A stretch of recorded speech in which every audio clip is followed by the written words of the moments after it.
Can we power spaceships using black holes? Kinda. Exploring our galaxy is a bit problematic. Our fastest spacecraft ever, NASA's Parker Solar Probe, only travels at about 0.06% the speed of light. So it would take around 7,700 years for us to reach even our closest neighbor star, Proxima Centauri. Therefore, we need to find a way to achieve super high velocity without wasting too much fuel. Why don't we consider powering spacecraft using radiation from black holes? Natural black holes are too massive for us to harness. However, during the early stages of the universe, there might have been very small black holes known as primordial ones. Perhaps we could attempt to recreate them.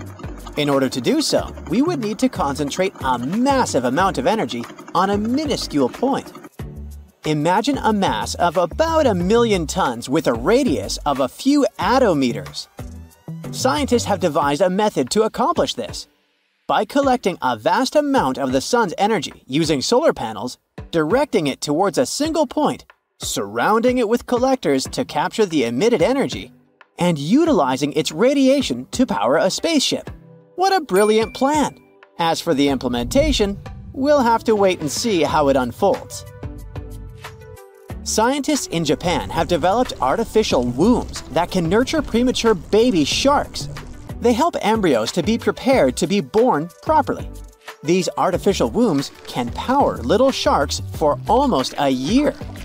This is much longer than their previous record of 160 days. The invention actually works. Some embryos grew from 1.2 to almost 6 inches, which is their natural birth size. Premature sharks are very vulnerable because the seawater is too salty for their little bodies. This is especially dangerous for viviparous sharks because their young ones are born without a protective shell. So what scientists did is they put them in these containers and started slowly decreasing natural fluids and gradually increasing the seawater until babies got used to the salt. The results are still not perfect though. Out of 33 embryos, only 3 reached birth size. However, these 3 are healthy and now live like any normal baby shark. They munched on some minced mackerel and shrimp and behaved typically for their age. The end goal of all this research, of course, is to develop more universal systems for wider use. Sensing a hug over the internet might soon be possible. Using e-skin. Researchers at City University of Hong Kong have developed a wireless, soft e-skin that can detect and deliver the sense of touch. This creates a touch network for multi-user interaction. The e-skin can both sense touch and imitate it. We had similar technologies like that before, with VR for example, but not both of them at the same time. Here's how it works. You press an actuator, and it generates an electrical signal. This signal is converted into a digital signal by an analog to digital converter. Then it's sent via Bluetooth to another e-skin. The receiving e-skin converts the signal back into an electrical current and it recreates the touch sensation through vibrations. Finally, long-distance friends and family could use technology to feel each other. This technology might also help visually impaired people with directions and reading Braille messages. Now, imagine being able to 3D print literal bones. This is a new technology that helps us create synthetic bones with living cells. It uses a special ink that mimics natural bone. First, you create a model, like a custom bone design. Then the printer uses ceramic ink in a gelatin bath, extruding it layer by layer. You 3D print this thing at room temperature. Then, the printed bone material hardens and integrates with existing bone tissue, and voila! Still, there are some problems left to solve. For example, make sure that there won't be any immune reactions, make the material stronger, and so on. By the way, in Mumbai, there's a startup that has created helpful 3D models of organs for over 1,200 operations already. And the technology will only keep improving. The next goals are to add blood vessels to ensure nutrients and oxygen reach the tissue and develop smart materials that will change depending on the environment. In the future, you might have a digital copy of your body to track your health. A digital twin is a virtual model of a physical object that not only looks like the object, but also behaves like it. To be fair, it doesn't have to be a full-blown copy of you. It can be something simple, like a copy of a heart. Unlike a simple 3D model, a digital twin must show how all parts of the object interact with each other. It will show all components and their interactions, not just the shape or appearance. Looking at them will help doctors understand and improve health outcomes better by tweaking random parameters and seeing how the condition changes. For example, recently, researchers created digital twins of patients' hearts. The model showed the heart's structure and damage, things like scars and all that. They also had a simulation of the heart's electrical activity. They tried sending signals through the digital twin, looked at how it behaved, and were able to predict issues like arrhythmias. What if your walls could eat sunlight during the day and use the accumulated energy to power the building at night? Buildings literally powering themselves? Check out the energy-storing bricks. They can be built in walls among regular bricks, capture extra renewable energy, stabilize the power grid, and reduce reliance on fossil fuels. They use a type of concrete that can store electricity and power devices. These bricks can turn the red pigment in standard bricks into conductive plastic, which can store and release tons of charge. Pair them with solar panels and voila! Lots of clean energy, which also works even in case of power outage. And they're pretty affordable as well. People could also use them to create portable and flexible devices powered by these bricks, such as wearable electronics, sensors, or displays that attach to clothes and stuff. Potentially, these bricks could be 3D printed and mass-produced. China has developed a groundbreaking car battery that can get fully charged in just 10 minutes. Moreover, it could power a car for hundreds of miles before needing to be plugged in again, all thanks to recent great advancements in chemistry. Chemists found a way to store much more energy. The latest batteries can enable cars to travel 250 miles on a single charge, and newer versions can achieve up to 600 miles per charge. In the future, this could make electric cars much more efficient and convenient. You'd think it sounds nice and dandy, but there's a catch. If there are any disruptions due to extreme weather, trade disputes, or anything else, people will be screwed. It's not like you can go and ask your neighbor to lend you gasoline. Electric cars might not be able to get the batteries they need. Anyone who drives an electric car to work would be stuck, and the prices would skyrocket.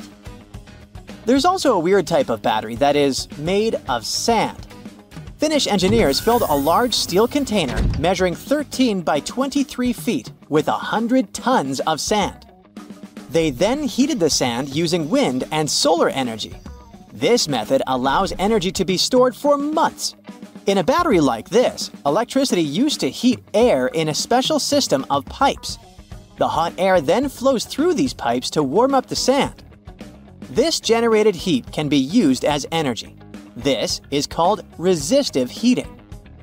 Sometimes, new technologies can be both amazing and a little creepy.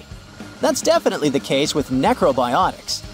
This involves turning things that passed away into robots. It might sound like a horror movie plot, but researchers at Rice University think it will be super useful. A team at Rice University has turned a deceased spider into a robot-like gripper that can pick up objects. They do this by injecting air into the spider. Spiders use hydraulics to move their limbs, forcing their version of blood into their legs to make them extend. These necrobiotic grippers could be used in delicate tasks where traditional robotic parts might be too bulky or rough.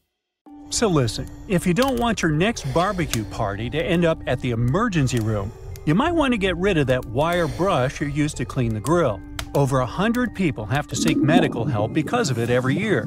Those brass and steel bristles easily separate from the brush and stick to cooked food that ends up in your mouth.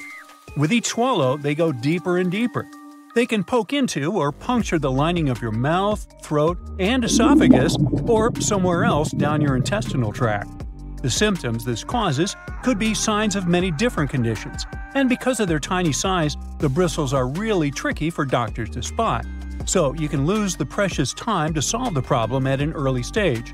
In some cases, one ER visit can solve the problem, but if the bristle moves into deeper tissues, say into your neck, chest, or abdomen, well, it could start an infection, and you'd need some complex surgery to save your life. That was the case for a 63-year-old lady in Michigan. She was eating a hot dog grilled by her husband, and she felt something was wrong from the first bite. She could barely swallow the food because of an unusually painful sore throat and had to see the doctors for help. They sent her home after an inspection, but the symptoms only got worse and worse. A CT scan several months later showed the problem was some tiny metallic object that looked like a piece of hair at the back of her throat. The doctors were able to remove it during surgery. So, to play it safe, take good care of your wire grill brush and inspect it before putting food on it. If you see any loose or dangling wire bristles, get rid of them. If this sounds like too much work, just toss that brush altogether. There are some safe alternatives to it, like wooden panels, pumice stone, nylon bristle brush, or liquid grill cleaner. You can also roll a piece of aluminum foil into a ball and use grill tongs to hold it while you're scrubbing your dirty grill grates. Cooking pros say an onion cut in half can also do the job. The caterpillar that arrived at your barbecue party as an uninvited guest might seem cute and harmless, but not all of them are safe to pick up and play with. There are several types of venomous caterpillars in the US alone that can give you a hard time. Any brightly colored caterpillar that has a spine, bristles, or looks fuzzy could be venomous, and you're better off not touching it. Many caterpillars are equipped with hairs or spines, which are connected to poisonous glands. They often hide on the underside of the leaf, so you could easily miss it. So, when you're doing some work in the garden, it's a good idea to wear gloves and clothes with long sleeves. Your skin will thank you for it. If you get stung by accident, use any sticky tape to remove the hair or spines, and then just wash the affected spot with soap and water. If you plan to go swimming or boating to cool down after the party, remember that algal blooms aren't just a freaky splash of color in the water, but a real problem. They are toxic and can cause a lot of trouble for you and your pets. The symptoms will be less than pleasant, and will involve you spending a great deal of time in the bathroom. Algae bloom means there are plenty of bacteria in the water, so don't swim in it and don't drink the water, no matter how thirsty you are after all the swimming. And if you happen to get some ingested water on your skin, take a long shower with clean water immediately. The media should report cases of dangerous algae blooms in your area, so make sure to check it before you hit the nearest lake.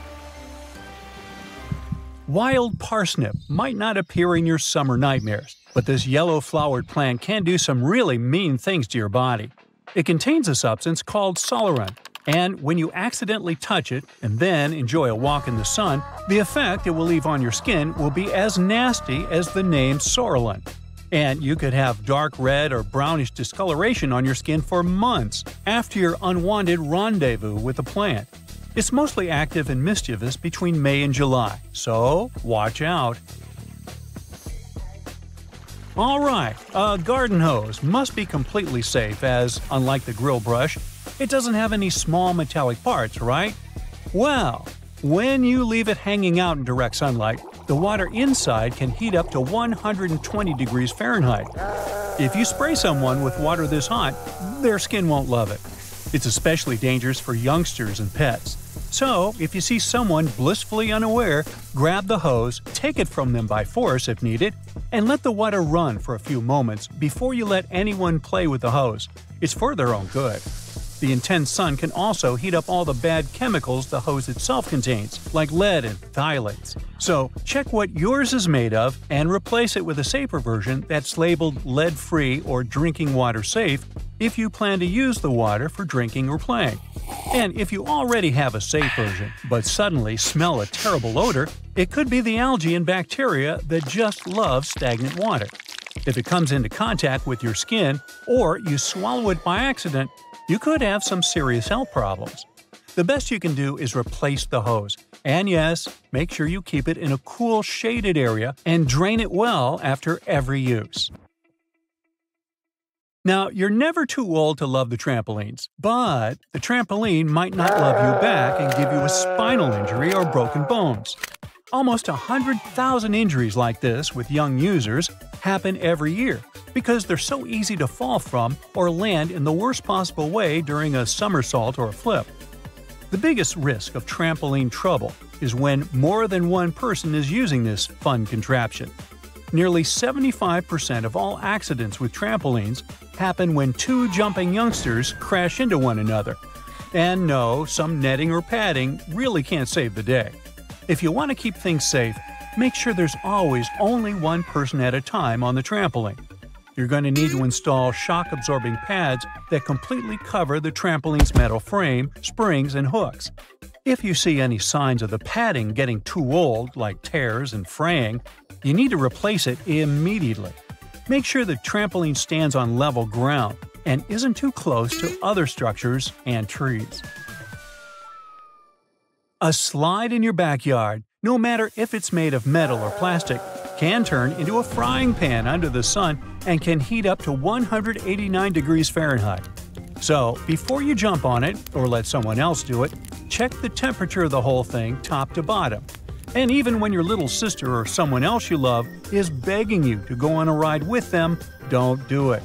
The slide is designed for one person of a certain size. When the two of you end up tandem sliding, the smaller leg can get caught up between the bigger leg and the edge of the slide. The speed will also increase, and it can lead to all sorts of drama. Finally, no matter how tempting it feels in the hot months, don't walk barefoot on that beautiful lawn in the park or even in your own garden. You never know what's hiding in the grass, and if you step on something sharp, like a rusty nail hiding in the grass, you'll get yourself into a lot of trouble. Flip-flops aren't the best idea for everyday summer shoes either. They rarely come with arch support and can make you take shorter steps and put more stress on your body. It's just not good for your feet, joints, and muscles. Otherwise, have a great summer!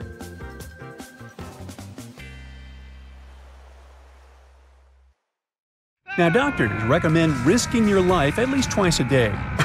I mean, brushing your teeth at least twice a day. But you see, the seemingly harmless toothpaste that peacefully chills on every American counter poses a life-threatening danger because of one not-so-harmless ingredient, sodium fluoride. Now, don't get me wrong, not every toothpaste out there contains it, but most of them still do. But don't rush to the bathroom to trash your tube. If you swallow a tiny pea-sized glob, it isn't fatal. I'm talking about larger quantities. A toothpaste tube has only 0.15% fluoride. To send you running to the hills, you must consume around 8 tubes one by one, so technically, toothpaste is totally safe. Let's go and look for more dangers at your place, shall we? Personally, I don't have this one, but if you happen to have a CFL light bulb, you gotta be extremely cautious with it. The thing is, many of those bulbs are made with mercury. If such a bulb breaks, you gotta start by turning off your ventilation system. Otherwise, the contamination will only get worse. Make sure everyone has left the room, then open a window to allow for fresh air circulation. Finally, clean the area where the bulb shattered. Be careful to address both wet and dry surfaces and contact specialists. Mercury vapors are definitely the biggest concern when it comes to this element. Take, for instance, a case of 2008, where a 55-year-old guy in Oklahoma tried to extract gold from old electronics using liquid mercury. Unfortunately, he inhaled too much vapor and sadly passed away just 10 days later. The contamination was so severe that they had to completely gut his house. Now, you definitely don't want your favorite clothes to get ruined by moths, so you might grab some mothballs to exterminate them. But watch out, those mothballs can exterminate you too. They usually contain chemicals like naphthalene or a paradichlorobenzene. When these get into the air, they turn into gas. That strong smell you associate with mothballs kicks in. Those fumes can actually irritate your eyes and lungs, and may even cause headaches, dizziness, and nausea. Plus, there are concerns about these chemicals being the cause of major conditions that even modern medicine can cure. Naphthalene is especially risky because it can break down your red blood cells, leading to a condition called hemolytic anemia. So try to swap those balls for good old lavender. Moths aren't big fans of it. Now, it's super important to keep an eye on the plants you bring into your home, because some can be surprisingly harmful. Take Dieffenbachia, commonly known as dumb cane, for example. Rumor has it that its sap can cause your tongue to swell up so much that it can block your airway. But can it really? Yes and no. It's true that this plant contains poisonous, tiny needle-like crystals called rapides, but they require someone to actually chew on a leaf first before any fuss happens. Otherwise, you might just feel a brief burning sensation or observe some skin redness. In rare cases, you might see some swelling in the area that touched the plant. Generally, just a little nibble leads to mild discomfort, so please don't snack on your potted plants. This warning is more for the safety of your pets, especially cats. Now, if Dieffenbachia stays in contact with the mouth for too long, it can cause some serious pain that might linger for days or even weeks. In those cases, a trip to the hospital might be necessary, especially if the throat gets affected, as that could impact breathing. But don't believe the hype that Dieffenbachia is a lethal poison. That's just an urban legend. The bottom line? One must be really dumb to get poisoned by a dumb cane. Now, using a power washer can be more dangerous than you might think. The intense pressure can lead to serious injuries, and the high-speed spray can kick up debris that might cause even more harm. If you do get injured, infections can set in quickly, and without timely medical care, things can get really serious. Think severe complications, potential limb loss, or even worse. But honestly, it's not that scary. Just don't overdo it with pressure. Here's a friendly tip. Don't skip out on your weekly house cleaning, especially when it comes to the bathroom. The longer you put off cleaning it, the more risky it becomes. Bathrooms are notorious hotspots for bacteria, which makes regular cleaning essential. You definitely don't want those unwelcome guests like norovirus, E. coli, salmonella, or even Staphylococcus aureus hanging around, along with those molds and mildews. Just put things into perspective. An average toilet seat can host over 200,000 colony-forming bacteria. And here's another thing to keep in mind. If you're not careful while cleaning, you can accidentally create a dangerous situation. Mixing bleach and ammonia can release a toxic gas called chloramine. Those fumes can lead to some pretty nasty symptoms, from shortness of breath to fluid in your lungs. Guess what? If it happens, you will probably kick the bucket. And I'm not talking about the one you use for cleaning the floors in the bathroom. On a sweltering summer day, having air conditioning is definitely a blessing. But don't let that trick you into thinking there aren't risks involved. If your AC is on the older side, it can lead to various issues. For example, the ductwork and filters can trap harmful mold, bacteria, and allergens. If those aren't addressed, folks in your home might end up dealing with coughing, wheezing, or a stuffy nose. Plus, an aging AC unit can pose a fire risk. Older components tend to generate more heat as they try to keep up, and if they're not replaced, you could end up with a potential fire hazard. Faulty wiring is another concern, as many wires are tucked away in hard-to-reach spots, making them tough to inspect. So, if you have an older AC, it's a smart move to have it cleaned properly and ensure that its parts and wiring are up to date to avoid any fire risks. Snuggling under a cozy electric blanket when the weather turns chilly sounds like a dream. But if electric blankets get too hot, they might lead to burns. This risk is particularly significant with older models that don't have an automatic shutoff feature. So the best way to use such a blanket is to warm up your bed and then turn it off before you crawl in. There's also the concern of heat stroke, linked to the use of an electric blanket. Once, 2 people were discovered unresponsive in their beds beneath electric blankets. The first person's body temperature reached an alarming 106.2 degrees Fahrenheit, while the second person's temperature was 105.8 degrees Fahrenheit. So while these blankets offer comfort, it's crucial to use them wisely. Just a quick heads up about windshield washer fluid. It contains methanol, which can really pack a punch. If ingested, it can cause everything from dizziness and headaches to severe poisoning. Make sure to store it safely and keep it in the original container. Never transfer it to unmarked bottles. It can easily be confused with water and other harmless liquids, and that's a big no-no. Methanol is super toxic. For a grown-up, 2 to 8 ounces can do the trick. You know what I mean. The windshield washer fluid you dump into your car usually has about 30 to 50% methanol in it, but the concentrated versions? They can pack a serious punch with 90 to 100% methanol. Just remember, these products need to be diluted with water before you use them. The last everyday thing on our list does seem to be a great buddy of ours, especially if located in the bathroom. But although air fresheners can give your home a pleasant scent, many of them release volatile organic compounds that can build up over time and may pose serious health risks, including neurological issues and incurable conditions. I suggest, if you were to ask me, you play it safe and think about opting for natural alternatives or enhancing your home's ventilation instead. Got that? Good. You see these blades? They have notched corners to make your cutting experience smoother. Ooh! The front edge notch helps with separating blades during manufacturing, while the trailing edge notch helps the blade glide easily. And a fun fact, that notch on the front also helps you spot unused sections of the blade. Just a little visual indicator to make your life easier. When it comes to silver versus black blades, they're both made from the same stuff. But black blades are sharper and are better suited for cutting through tough materials, while silver blades strike a balance between cutting power and durability. If you want that extra cutting oomph, go for black. Oh, almost forgot.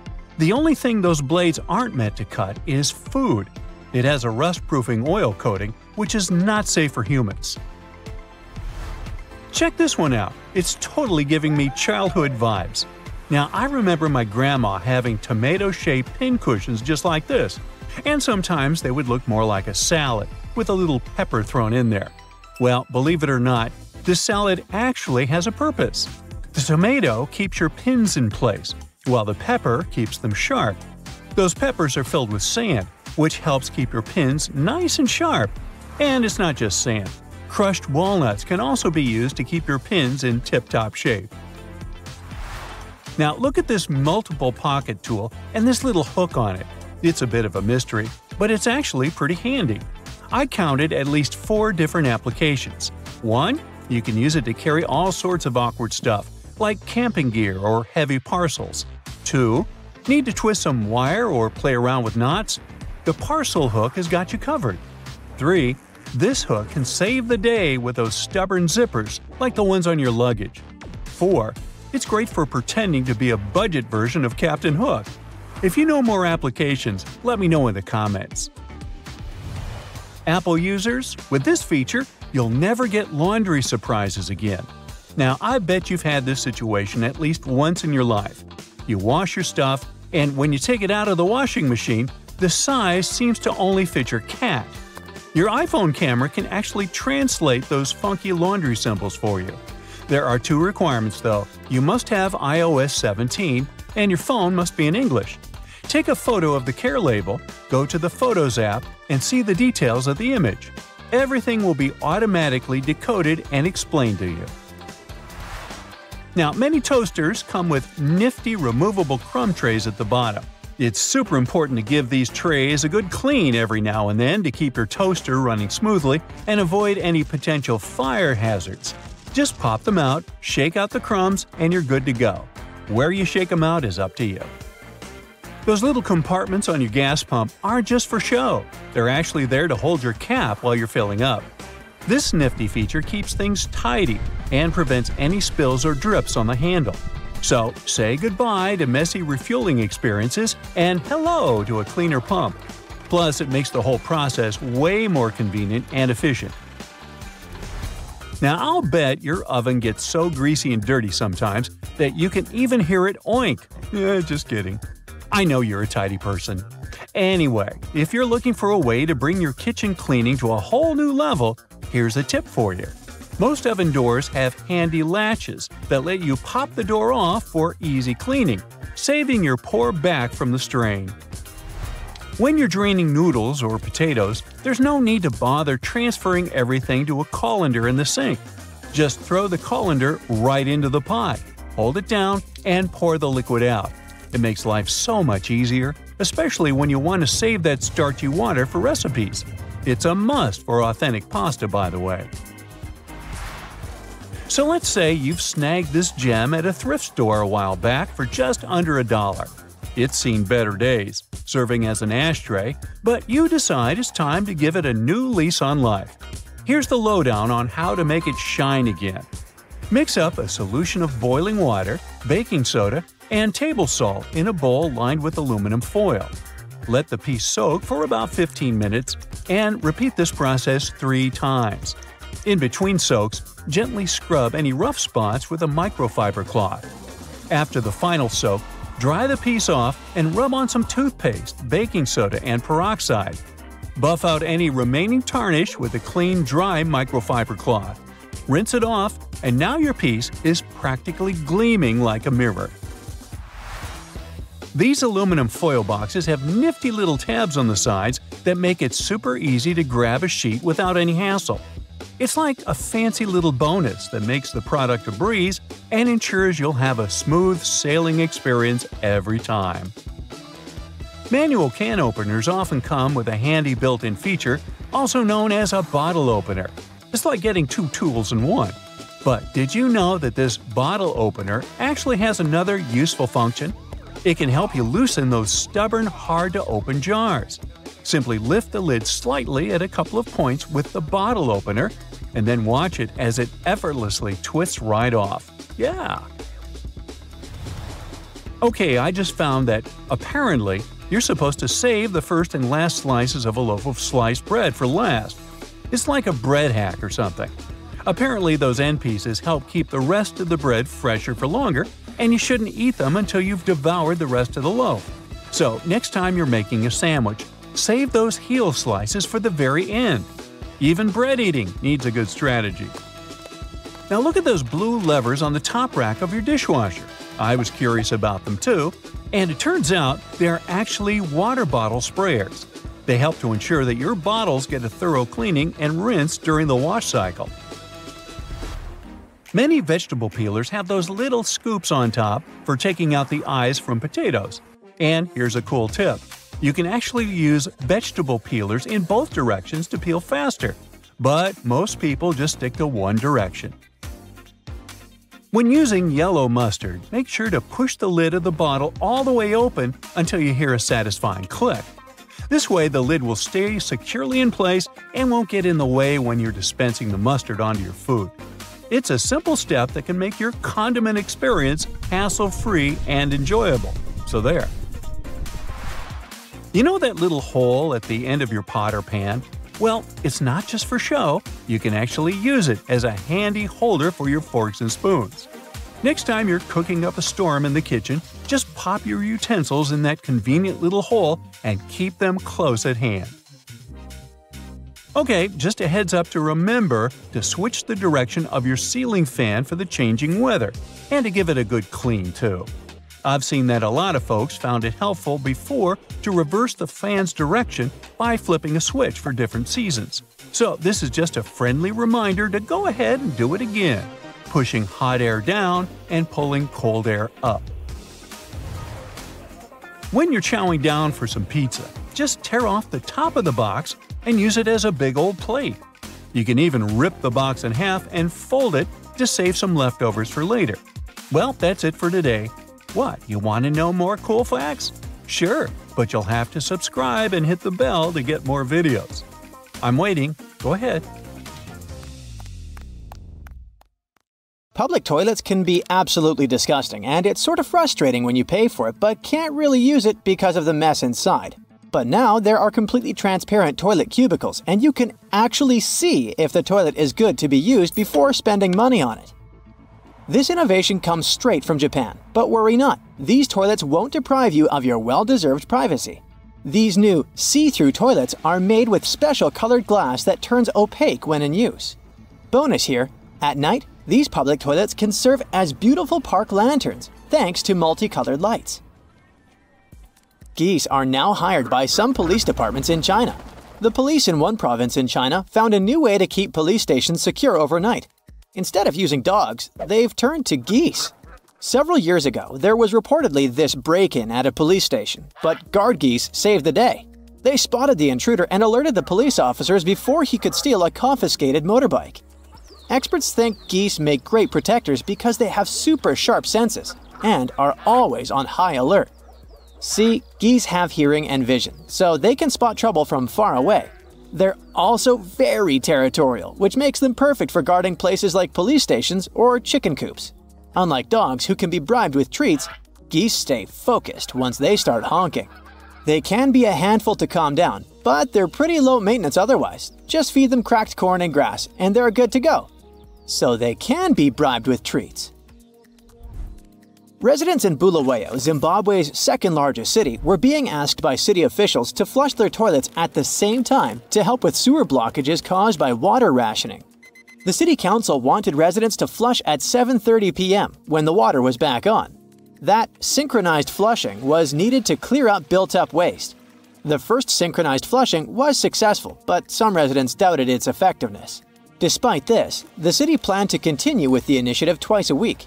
City officials hoped this coordinated effort would address sewer issues and minimize damage to the city's infrastructure, even though some residents were skeptical.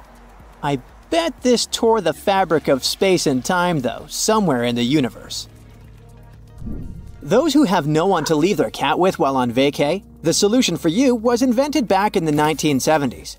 Meet Gary Dahl, a guy who created a perfect pet that doesn't need food and an expensive vet checkup. His innovative idea got the name the Pet Rock. Yep, he suggested keeping pebbles as pets. And guess what? This crazy idea made him a millionaire overnight. It all started as a joke among friends, but Dahl turned it into a viral sensation by packaging it with care and creating a playful backstory.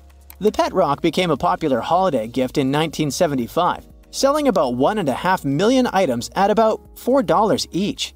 Keep in mind that $4 were valued more almost 50 years ago. The craze faded over time, but the Pet Rock's impact on pop culture and the toy industry remains. However, the trend seems to have returned, as there's a new trend in South Korea. Young people there domesticate stones, paint faces on them, and even give them names. I guess there'll always be people who have more money than they do brains. In a small village tucked away in the Italian Alps, winter has gotten a whole lot brighter thanks to a giant mirror perched on a nearby mountain. This mirror, standing tall at 16 feet high and 26 feet wide, has been strategically positioned to bounce the sun's rays right into the village's main square. Before this nifty idea, Victorian-era, home to just under 200 people, was plunged into darkness from the 11th of November to the 2nd of February every year, all thanks to the valley's steep sides. So the mayor decided to shake things up and forked out around 100,000 euros for this genius mirror. Needless to say, the whole village is over the moon about it. No more being cooped up indoors during the winter chill now. The residents can soak up the sun's warmth in the historic piazza, especially the older folks who are really feeling the gloom. Real vanilla flavoring in cookies or ice cream can be replaced with a secretion extracted from beaver behinds. Every now and then you might see posts on social media warning folks about a substance called castoreum that could be lurking under the natural flavoring label in some sweets. It's true. Beavers do produce a sweet-smelling edible substance called castoreum from their glands near their bums. But don't worry too much about finding it at your local store. Experts say it's pretty rare and expensive. Castoreum is a yellowish-brown goo in beavers' scent glands near their tails. They use it to mark their territory, leaving a scent that humans can easily smell. Even though castoreum has been used for centuries in medicine and perfumes, it's not as common in foods these days. Cheaper synthetic alternatives like vanillin are now preferred. While the FDA says this substance is safe to eat, the chances of accidentally munching on the beaver butt goo are pretty slim, because there's not really a big supply of it for food use. Imagine being the first guy that looked at a beaver bum and thought, I bet we could get something sweet from there. Isn't it wonderful to have a refreshing walk after a rainfall? Streets appear shiny, the air feels nicer, and people are typically happier to have the sun shining again. The only downside is dealing with damp benches and chairs. Luckily, innovative designers, particularly from Korea, have devised a clever solution. These benches have slats that can be rotated to the dry side by turning a handle. No more wet pants situations and awkward moments during dates. In LA, some reservoirs have weird-looking black plastic balls that cover the water. These shade balls aren't just for looks, they're part of a huge $34 million project to protect the water supply from pollution and evaporation. By filling the balls with water and releasing millions of them into the reservoirs, the city hopes to save around $250 million compared to other ideas. The idea of using shade balls came from a former biologist at the Los Angeles Department of Water and Power. They got the inspiration from similar balls used to keep birds away from airport drainage ponds. These black balls only cost 36 cents each to make, and now they're floating on water in 4 reservoirs around LA, with 96 million in the LA reservoir alone. The balls are black because they have carbon in them, which helps soak up UV rays. This stops sunlight from getting through the plastic and onto the water. Experts say a lighter color wouldn't work as well. Using carbon in outdoor stuff is pretty common because it helps materials deal with being in the sun all day. Route 66 is a well-known and beloved piece of American history, attracting tourists from all over the world. But did you know that there was once a road that could actually sing? There was a section in New Mexico known as the Singing Road, or the Musical Road. This unique feature played the song America the Beautiful when vehicles drove over rumble strips embedded in the road. Drivers needed to maintain a speed of 45 miles per hour to hear the melody, promoting focus and reducing distractions. While driving over rumble strips for an extended period may not be ideal for tire maintenance, the Singing Road in New Mexico provided a fun and entertaining experience for travelers. The road doesn't sing anymore though, but if you want to have such an experience, there are other musical roads out there. Similar ones can be found in various countries worldwide, including Denmark, Japan, South Korea, Mexico, and San Marino. Artist Alison Schatz has made some cool picket fences out of mirrors that make you think about why we have barriers and make you ponder life. She's been putting these trippy installations in all kinds of places since 2003. The fences reflect the world around them and turn it into something smooth or wacky, depending on where they are. It's easy to imagine neighborhoods feeling more open and friendly with these artsy fences around. But we should probably think about how these new environments might affect the safety of kids, pets, and birds. Even the smartest folks make vital home security mistakes, such as using combination locks. Well, that means dummies like me are in real trouble. There's no denying combination locks are convenient. You don't need to worry about losing the key or anything. But one of the biggest problems combination locks have is that they can be cracked through trial and error, and you don't need to be Danny Ocean to do that. Try enough times and you'll be able to unlock one. So, convenience? It comes at a cost to security. This is all due to the mechanics of how these locks work. Inside a combination lock, there are several rotating discs. Each of these is aligned with a number on the dial. When you enter the correct combination, these internal components align perfectly, creating a clear path that allows the lock to open. This simplicity, however, is also their Achilles heel. The reliance on a fixed numeric code means that anyone with time and patience can attempt a brute force approach, methodically trying different combinations until they stumble upon the correct one. That's why combination locks offer a more predictable and therefore exploitable challenge to potential intruders. Moreover, there are other practical limitations. Some combination locks may not be as resistant to extreme weather conditions, such as rain, snow, or freezing temperatures, which can affect their performance and reliability. Additionally, entering a combination can be slower than using a key, potentially inconvenient or problematic in emergencies or situations where quick access is required. With that, I am by no means suggesting that you can put your trust in other types of locks. All come with their own weaknesses. Now let's take key locks next. At first glance, with their unique physical keys and intricate internal mechanisms, they appear to offer a higher degree of security. Sure, their complex design with pins that must align perfectly with the key's cuts seems to provide a sturdy safeguard against intruders. But the truth is, keyed locks can be vulnerable to various bypass methods, including lockpicking, a skill that determined intruders can easily master. Additionally, they make way for mistakes within a mistake. Talk about security inception. The common practice of hiding spare keys around the home, like under the doormat or stones, significantly weakens the security keyed locks offer. There's also the risk of keys being duplicated without the owner's knowledge. And even if you are careful not to leave your key anywhere or give it to anyone, there's also the possibility that an intruder might try to break the lock. If the thief has strong muscles and knows you will not be home for a while, then kiss your valuable belongings goodbye.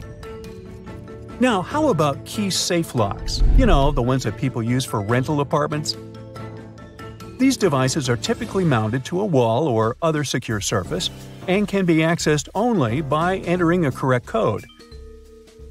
They provide a secure place to store your keys, eliminating the risky game of hide-and-seek with your spare keys under flower pots.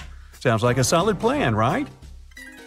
Well, before you heave a sigh of relief, it's important to remember our mantra: no lock is impenetrable. Here's the word I'm trying to say. Anyways, key lock safes are not only susceptible to brute force attacks, but also susceptible to the same risk as combination locks. Furthermore, the very visibility of a key safe can sometimes be a giveaway to burglars that you're security conscious, potentially making your home a more tempting target. It's a bit of a paradox, isn't it? But the worst part is even a piece of paper might be enough to open them. Key lock safes typically consist of several rotating wheels inside the lock. Each wheel has a small notch known as a gate. When you dial in the combination, you're actually rotating these wheels. The correct combination aligns all the gates in a straight line. Once aligned, a bar or lever inside the lock, called the fence, drops into these aligned gates and the lock can be opened. The intruders might be able to figure out the configuration on key lock safes using a thin piece of paper. And the rest of the process involves some mathematical skills as well as lots of luck. But since this whole thing will take quite some time, it's likely someone will be able to spot them before they succeed. So, is there a lock that you can fully trust to keep the bad guys at bay? Enter the era of digital door locks. This seemingly futuristic solution comes equipped with features like fingerprint recognition, keypads with unique PIN codes, and even remote access through your smartphone. But wait before you run down to the tech stores to get one. It's crucial to recognize that while digital locks can offer enhanced security features like tamper alerts and the ability to change codes on a whim, they're not without their own vulnerabilities. For instance, electronic locks can be susceptible to technical glitches, hacking, or battery failures. Another new tech lock type is biometric locks. They sound like they belong to spy movies, but they're actually quite handy. Instead of using keys or codes, these locks use parts of your body, like your fingerprint, your face, or even your eyes to unlock doors. This way, they provide protection against key thefts, code losses, ripping, melting, drilling, and hacking. In addition, some safes have an opening delay and automatic blocking in the event of an unsuccessful entry. This makes biometric locks the most secure on the market. However, they come with a hefty price tag, as they're among the most expensive types. But there's more to consider beyond the price tag before investing in one. For example, if the fingerprint or facial recognition features fail, these locks also come with backup options like a keypad or a regular key that will allow you to open them. In addition, they require maintenance every now and then. Remember, they run on batteries, so you'll have to replace them once in a while. You'll also need to clean the locks, especially the fingerprint part, to ensure they recognize you every time. And let's not forget the privacy issue. Storing your personal biometric info into a lock does raise a few eyebrows for some folks. You see, no lock is totally perfect. But the key to home security isn't just in the lock you choose, it's also in taking some other simple precautions as well. For example, you might be one of the loners who prefers to keep their daily life to themselves. But for security reasons, it would be wise to consider making some friends in your neighborhood. You see, engaging with neighbors and participating in a neighborhood watch program can enhance security too. When you're going away, you can let your community know. In this way, the alert neighbors can report any suspicious activity they see around your house. Valuables that are easily seen through windows or left unguarded in the yard can attract unwanted attention. Make sure to keep expensive items out of sight and use curtains or blinds effectively to reduce this risk. Many homeowners overlook securing second-floor windows and doors, assuming they are inaccessible. However, burglars can find creative ways to reach these points. Leave no ladder or any other equipment that will allow the thieves to climb your house and secure every floor. Failing to update or maintain your home security system can leave it vulnerable to tampering or disablement. Make sure to get regular maintenance and updates to ensure it functions effectively.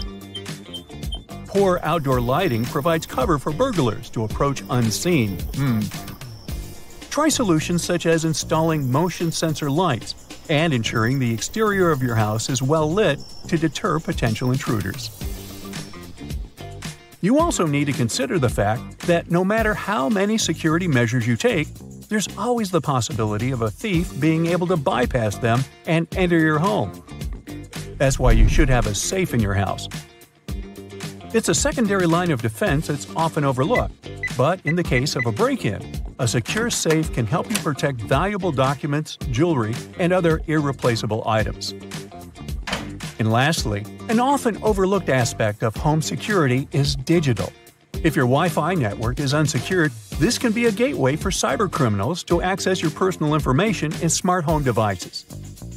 Using a strong password and considering advanced security measures can be beneficial to avoid that. Or you can just get a dog with a really loud bark. Hey, works for me. Picture this. You're planning your dream holiday, but instead of going to a tropical beach or a bustling city, you're thinking about going to space. Imagine yourself floating, weightless, looking down at Earth from a whole new perspective. The beauty and wonder of our planet become even more evident when you're viewing it from a distance. And now, this dream can come true. Yes, you heard that right. Space tourism. Space tourism is something that has fascinated people for generations. This idea has been around for almost 20 years. We've seen it in movies and read about it in stories. But now, thanks to advancements in technology, it's finally becoming a reality. The first space tourist was a businessman named Dennis Tito. He visited the International Space Station in 2001. Sounds incredible, but here's the catch. Tito's trip cost a mind-boggling $20 million. That's a lot of money, and it made space travel seem like a dream that only the super rich could afford. And it's true that space tourism can be quite expensive. But a lot of time has passed since that day, and now space tourism is becoming more attainable for people who aren't billionaires. Of course, the industry is still in its early stages, but the demand for it is skyrocketing. Pun intended. Experts believe that it will continue to grow at an incredible rate of around 40% every year from 2023 to 2030. So, with all this in mind, let's talk about what awaits us in the near future. There are different types of space tourism. First up, we have suborbital spaceflight. It's the trip where you reach an altitude of over 300,000 feet, which is way higher than any airplane can go. In fact, it's so high that you cross a special line called the Kármán line, which marks the boundary of outer space. How cool is that? So it's basically like a quick jump into space and back. So let's talk a bit more about suborbital spaceflight. Imagine you want to go on vacation to Sydney, but you live in London. Normally, it would take you about 22 hours to get there by plane. That's a really long time to sit on a plane. But guess what? Scientists and engineers are working on a new way of traveling that could make the journey from England to Australia super fast and exciting. Suborbital space trips could be used for quick travel between different cities on Earth. Instead of flying in a regular airplane, you would hop on a spacecraft that can go really, really fast. According to a recent study, in the near future, it might be possible to fly from London to Sydney in less than 2 hours. Just imagine how amazing that would be. You would zoom up into space, see the Earth from above, then come back down in no time at all. What an adventure! This study, conducted by the UK's Civil Aviation Authority, was all about understanding how our bodies react to trips outside Earth's atmosphere. To figure this out, the researchers needed some brave volunteers. They recruited 24 healthy people between the ages of 32 and 80. These volunteers were taken to a special training facility called an RAF centrifuge in Cranwell. A centrifuge is a big machine that looks like a giant spinning chair. The volunteers were sat in there to experience a simulation of spaceflight. They were spun around, and their bodies felt the pressure and changes in gravity that happen when you go into space. Almost everyone handled the simulation pretty well and quickly returned to normal. One person even briefly lost consciousness, but it was because of the gravitational forces, and they recovered soon after. Now, this study found some surprising things. Many people think that you have to be really fit and young to handle space flights. But the research showed that older people can actually cope better with all this gravity craziness. So even if we don't develop space tourism in the next decade or two, you'll still have a chance to visit space even when you get old. Right now, there are two big players in the suborbital spaceflight game: Virgin Galactic and Blue Origin. Both of these companies have rocket-powered systems that can take up to 6 passengers on a thrilling ride. Virgin Galactic has already had 4 successful flights, but they recently ran into some financial trouble. On the other hand, Blue Origin has flown 32 passengers on their new Shepard rocket. The catch is pretty obvious. Right now, space tourism is super expensive. Companies can charge a whopping £350,000 per seat for these flights. But don't worry, things are about to change soon. Experts believe that space tourism will grow in the coming decades. It will be kinda similar to what happened to airplanes. Right now, the cost of a quick trip to space is very high. But as time goes on, the prices will go down. Eventually, space tourism will become more affordable and accessible to people all around the world. That means not just our children, but many of us will have a chance to experience the wonders of space. As technology advances, we might even be able to plan rocket-powered holidays in the future. Can you imagine telling your friends that you went on a vacation to space? What a flex! And now, let's talk about orbital spaceflight.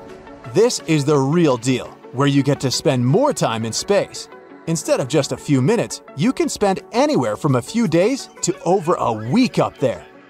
And we're not talking about a measly 300,000 feet anymore. We're talking about going over 1.3 million feet high. So whether you're up for a quick jump into space or a longer adventure orbiting our planet, space tourism has something for everyone. Sky is no longer the limit. But space tourism isn't all fun and games. There are some challenges we need to consider too. First off, let's talk about the environment. Launching spacecraft and rockets takes a lot of energy and can create air and noise pollution. This can seriously harm our atmosphere. We don't want to trade a cool space trip for a damaged planet, right? Next, there's the issue of safety. Space travel is still risky, and accidents can happen. Even with safety protocols in place, there's always a chance of something going wrong. And if it does, the consequences could be really, really bad. Yikes! Space debris is another concern. Every time a spacecraft is launched, it leaves behind debris that can stay in orbit for a long time. As more launches happen, the amount of debris keeps growing. This can cause problems for other spacecraft, and even small pieces of debris can cause damage. Space travel also requires a lot of resources like energy, fuel, and materials. Using up these resources too quickly could have long-term consequences for our planet and future generations. We need to make sure we're not depleting everything in our quest for space exploration. Oh, and let's not forget about all the legal stuff. The rules and regulations for space tourism are still evolving, and it's not always clear who should be responsible if something goes wrong.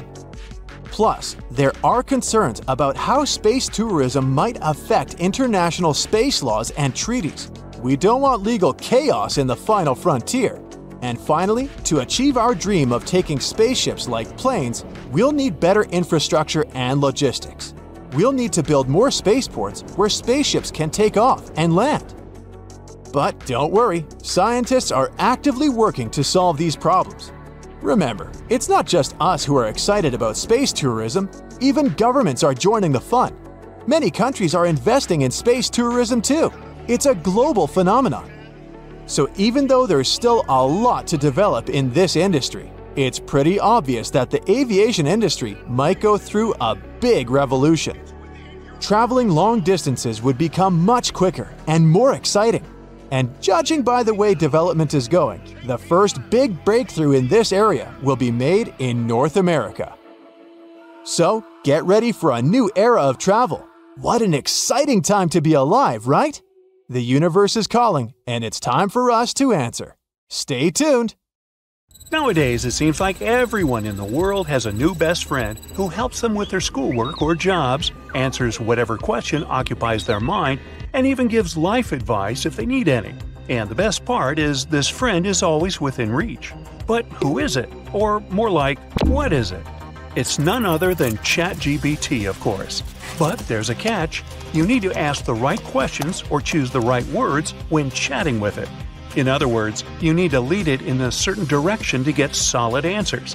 And don't be fooled by how simple that sounds. Trust me, writing on-point prompts is trickier than it looks. But I've got you covered. Here are some awesome tips that will help you get the best results from your conversations. First things first, always a good place to start. ChatGPT is smart, but it can't read your mind. That's why you need to be as clear, specific, and concise as possible in your questions or instructions. This helps it understand the extent of your request further, thereby providing more relevant responses. For example, "Tell me about exercising" is probably not a great prompt that will help you get a detailed and satisfying answer. Instead, it is better to ask, "Can you tell me what the health benefits of doing exercise are?" Secondly, avoid writing ambiguous terms in your prompts. The more context you provide to ChatGPT, the better. By doing this, you'll be helping it understand the topic you're writing about more accurately. Let's say you want to ask ChatGPT if it can write some song lyrics for you. Instead of just asking, "Can you write me a song?" you can include information about what you want the theme of your song to be, what music genre you have in mind for the potential song, and so on. The third tip I have for you is to avoid asking simple yes or no questions, because that will only give you generic and simple answers. On the other hand, if you ask open-ended questions that begin with what, why, how, or could you explain, it's more likely that you'll get a much more nuanced and personalized response. For example, instead of asking, "Is pizza any good?" perhaps the dumbest question in the world, wouldn't you agree? Try asking instead, "What are the popular types of pizza all around the world?" The fourth tip I have is kind of a suggestion. ChatGPT is not a human, and get over it. But that still doesn't make using slang and inappropriate words okay when writing prompts. Yeah, it probably won't get confused, shocked, or offended if you use such language. After all, it is an AI language model, which has the ability to understand and process a wide range of language styles. However, ChatGPT itself says that it may not always provide appropriate responses to such language. Don't believe me? Ask it yourself. And if there's even the slightest chance that a sci-fi movie-like future awaits us, it might be a good idea to treat it with kindness and respect. You know, stay on ChatGPT's good side just in case the Terminator shows up. As for the fifth tip, once you send a question and ChatGPT doesn't give you an answer to your liking, don't give up on it just yet. Try editing your prompt with new and more relevant keywords to help ChatGPT better understand what you're looking for and focus on the critical elements of your question. But sometimes, things might get too much for ChatGPT too. And I don't mean the fact that it receives around 10 million inquiries per day. If your question is something too complex, like how to set up an online store and promote it, it's better to break it down into two questions. If you ask something like, "What steps shall I take to set up an online store?" to be followed by, "What are some effective advertising strategies for an online store?" ChatGPT will be able to give you a more detailed response. In addition, you can also ask ChatGPT follow-up questions to clarify a response or even expand on it. For example, if your initial question is something like, what are the benefits of using AI tools? You can always expand on it with another question, such as, can you provide specific examples of how AI tools can be used in copywriting? The ChatGPT model is called artificial intelligence for a reason. It's always learning and improving, and it can learn how to respond to you better according to the directions you will give. So my 7th tip for you is to give it feedback. Let it get to know you and what you want out of your chat with it. If you think the response you get for your prompt is not what you were expecting, let the model know so that it can understand what went wrong and generate a new and improved response. For instance, let's say you asked ChatGPT to create a social media post about a product you're selling. However, you think the response you got is lacking a sincere tone. You can tell ChatGPT exactly that so it can regenerate the text for you. But remember to always be kind. Getting harsh criticism is not easy for anyone. Maybe promise to send it some chocolate. My 8th tip is don't be afraid to experiment. You literally can't go wrong. It's not like you can only ask a limited number of questions to ChatGPT. So, if you're feeling stuck or bored, let ChatGPT inspire you. Try asking it to generate several types of content, such as stories, poems, jokes, or even images, what we used to call pictures. Even if you don't get anything useful out of your experimental chat, it sure will be fun to see what the model will produce. Here are some examples of fun prompts for you to try. Write a fanfiction about the Hunger Games saga, but include a Hogwarts wizard as one of the tributes. Pretend you're a rapper who has to sing an aria at the opera. Explain to me how you feel before you walk to the stage. Create a game in which the main character is a failed sorcerer's apprentice who accidentally turns their master into a potato. Last but not least, do your research on ChatGPT. Learn what you can get out of it as well as what you can't. ChatGPT certainly has its limitations. The model cannot go beyond the knowledge and information that has been fed into its database. It's also not capable of understanding sarcasm or irony, which can sometimes lead to inaccurate or inappropriate responses. It lacks real-world experience. It cannot draw from emotions or feelings to generate responses. It can only use text-based inputs and cannot process visual or auditory inputs. Language and cultural barriers still apply, since it may not be familiar with certain cultural contexts. But these limitations don't change the fact that it's a technological marvel. As long as you get the hang of writing effective prompts, the things you can achieve with ChatGPT are endless. So here are some cool things you can do with ChatGPT that you might not be aware of yet. You can get your answers from ChatGPT in a tabular form if you ask for it. It's even possible to have them produced in a standard format that other programs such as Microsoft Excel can understand. You can use ChatGPT to create prompts for other AI tools, such as DALL-E. It can translate text into other languages and check grammar and punctuation mistakes for you. You can get it to explain difficult scientific concepts to you, or simplify hard-to-understand texts. ChatGPT can help you make new recipes, get ready for family dinners, plan for vacations, create playlists, give you exercise programs, and help you live your best life. You'll be able to create a new and more effective CV with ChatGPT's help. Careful prompting will even allow you to get answers from ChatGPT in the style of your favorite author.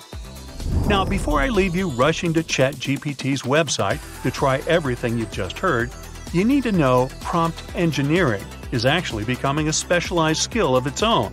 So, if you really get the hang of it, who knows? Maybe you'll be the #1 employee every company wants to hire, because even ChatGPT needs a director. So, your phone needs an entire night to charge. Bummer, right? A cool Indian origin researcher has you covered. He's discovered a super speedy way to charge your laptops and phones in just 1 minute. Imagine a battery getting fully juiced while you're brushing your teeth. Not only that, but you can also juice up your electric car in just 10 minutes. Ankar Gupta, the brain behind this discovery, along with his team of researchers at the University of Colorado, Boulder, found a way to make charged particles move really fast through tiny pores. This breakthrough can lead to the creation of super-efficient energy storage devices called supercapacitors. Not only do they charge up super quickly, but they also last longer than regular batteries. According to specialists, the magic lies in the efficient movement of ions. Samsung is gearing up to introduce a game-changer. Meet Bali, a cool spherical home robot designed to win over even the toughest skeptics who could use a helping hand around the house. In the past, Samsung teased us with a peek at what was to come, dropping hints about Bali way back in 2020. But the wait is finally over, as they can take the plunge into creating a robot that's an all-around home assistant. Samsung promises that you can get your very own Bali Buddy in 2024. There are no firm details on pricing yet, but they're cutting us some slack by making all of Bali's features subscription-free.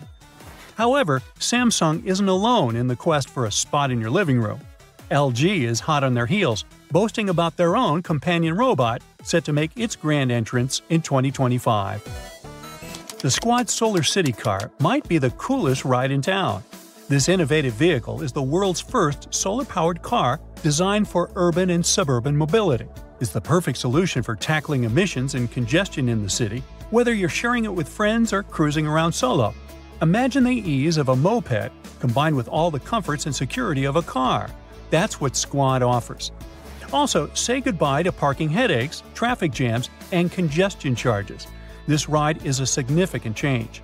Squad charges itself using solar energy, making it environmentally friendly and cost-effective. With its sleek design and compact size, parking is a breeze. You can fit 3 Squads in the space of one regular car. Plus, with swappable batteries and loads of storage space, this car is as practical as it is fun. I bet there's one thing your body does that you definitely take for granted, and it's going number 1.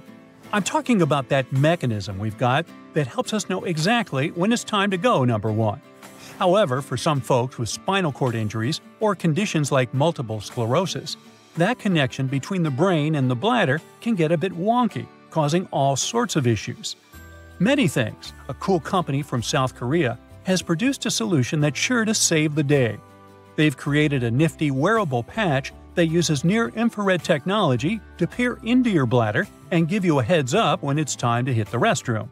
The person wearing it will just get a friendly reminder via a phone alert. Simply slap on the patch, stick it on your lower abdomen, and let the magic happen. The technology isn't out yet, but they're doing their best to make it hit the market as soon as possible. Now get ready to revolutionize your work-from-home routine with Lifespan's Ampera, the ultimate multitasking marvel for all you Silicon Valley trendsetters out there. Say goodbye to boring desktops and hello to a pedal-powered paradise that not only keeps you active, but also charges up your devices like a boss. Just 30 minutes of pedaling and bam! Your phone is halfway juiced up. And if you feel like really going for it, you can even charge up your laptop by cycling like a pro. This device may look like a funky bar stool with pedals, but it's a game changer for your home office setup. According to Lifespan CEO Jackie Wu, the Ampera is the go-to for people working from home who are tired of being glued to their desk all day. So, how do you feel when you catch a glimpse of yourself in the mirror first thing in the morning? Personally, I usually feel a little grumpy and definitely in need of some caffeine. But now, thanks to the BeMind smart mirror from Paris-based tech company Barracuda, clever name, huh? That morning mirror check can actually be helpful. This magic mirror can analyze your expressions and gestures to figure out how you're feeling, and then offer up some personalized mental health coaching to get you on the right track for the day. With the help of AI and natural language processing, the mirror can provide guided meditations, light therapy, and affirmations to boost your mood.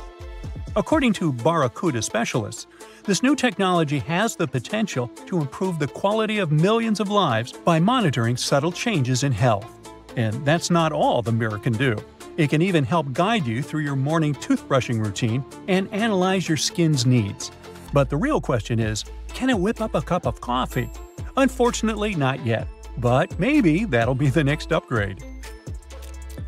Meet Custo, the ultimate smart home parcel box that brings convenience right to your doorstep.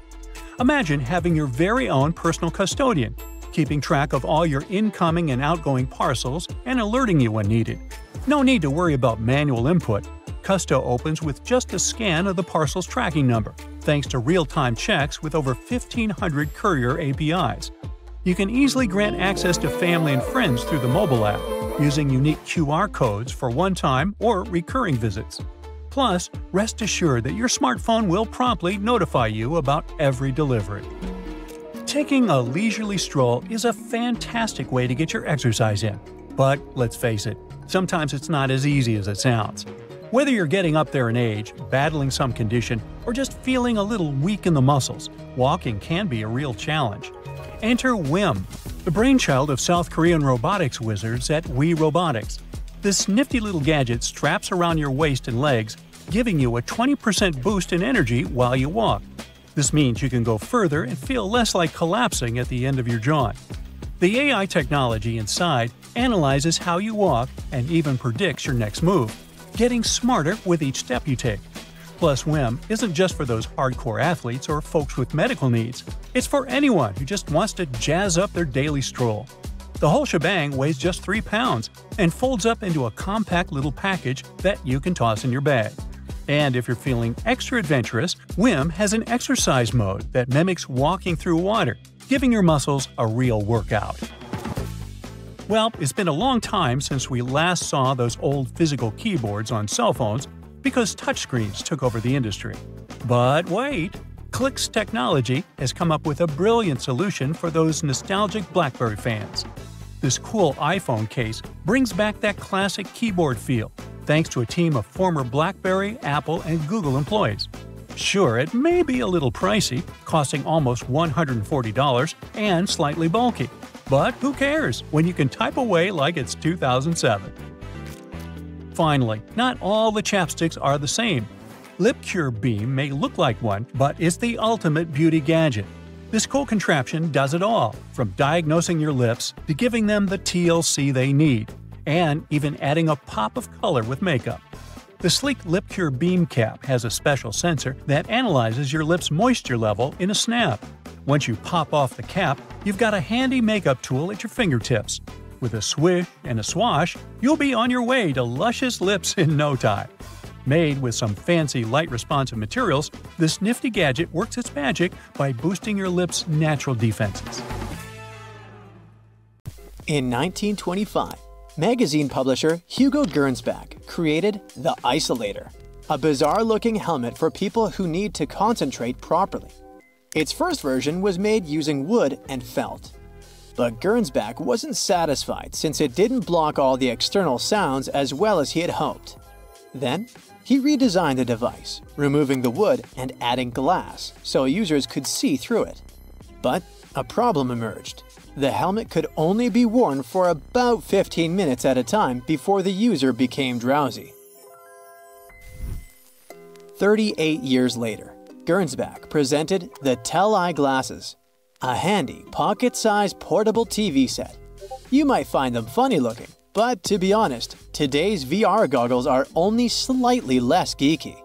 The Tele Glasses weighed about 5 ounces and were built around small cathode ray tubes that ran on low-voltage current from tiny batteries.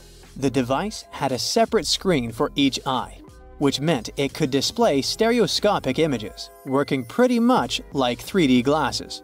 Gernsback promised that users faced no danger of being electrocuted, but, well, people didn't take his word for granted. Meet the Beauty Micrometer, also known as the Beauty Calibrator.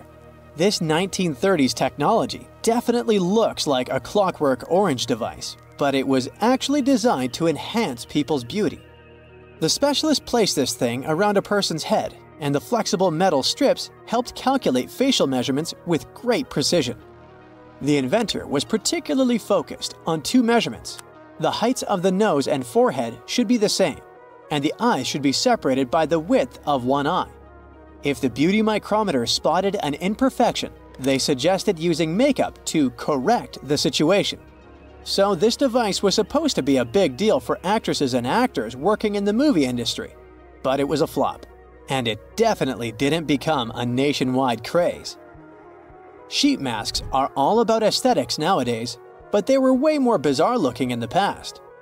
Take this ice mask created in the 40s by the legendary Max Factor Jr., who basically invented makeup for movie stars. He hoped that actresses would go to great lengths to get a mask like this to reduce facial puffiness, but that really never happened. Some people find those dimples around a smile to be the most charming and attractive thing ever. So, an inventor came up with the dimple maker back in 1936, which basically looks like some medieval dental equipment. The instructions were pretty simple. The user should stand in front of a mirror, smile to position the dimple maker correctly, and wear it 2 or 3 times a day for 5 minutes each time. The idea was to repeat the process until dimples appeared.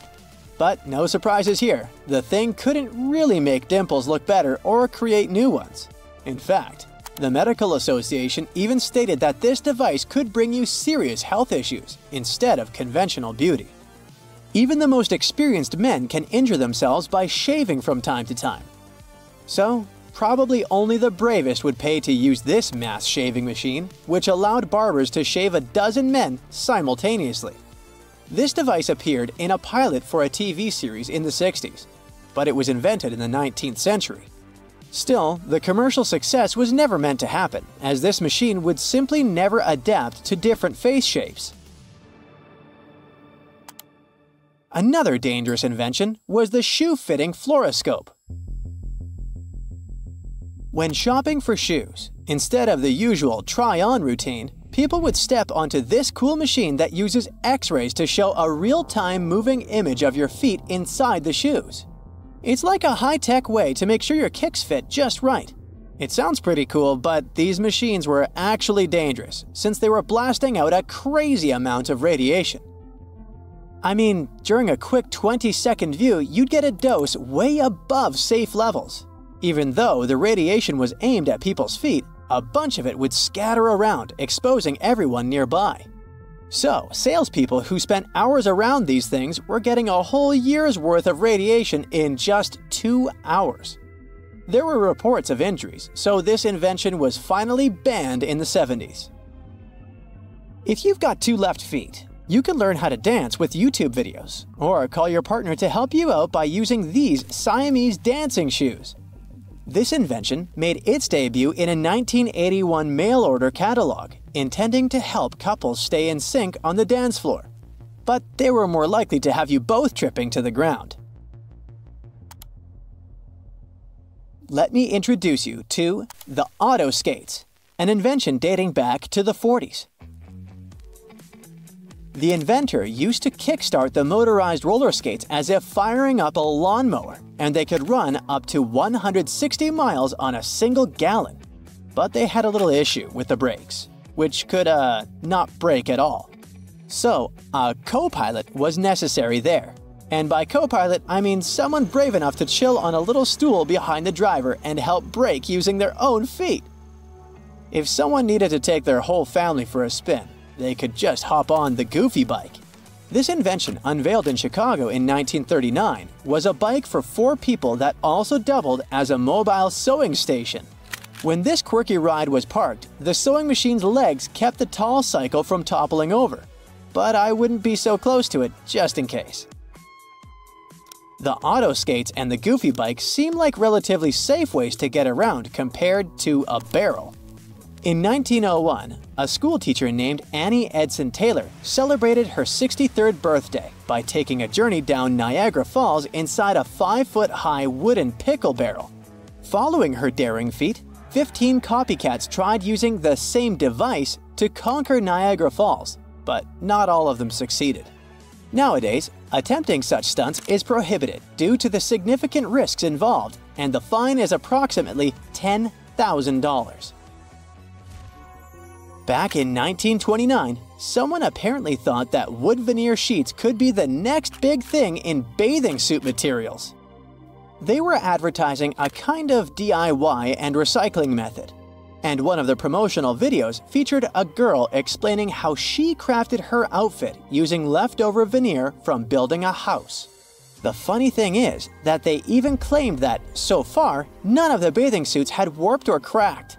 But let's be real, the wood would need some serious waterproofing to pass the test of time. This invention didn't stick around for too long, probably because they didn't exactly win any awards for the most flattering design.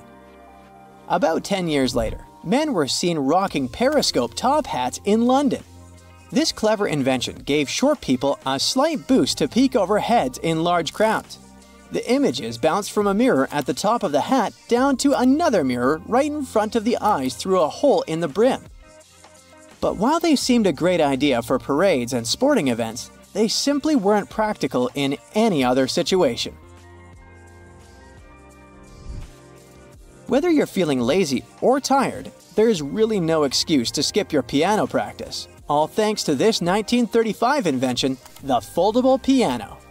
The instrument sits at the foot of the bed, and the keyboard can be pulled out like a drawer, bent over on hinges until it's at the right angle for the player's hands. Is it safe though? All it takes is the piano not being totally secure and bam! A disaster is about to happen. Let's say the well-being of kids wasn't exactly a top concern for the minds behind the Mercury maze. This 1978 invention was a handheld game where kids were supposed to rotate it and tilt the puzzle to guide a silver blob of mercury along a path to the center of the maze. Yes, we're referring to the toxic and health hazardous mercury in a kid's toy. What could possibly go wrong?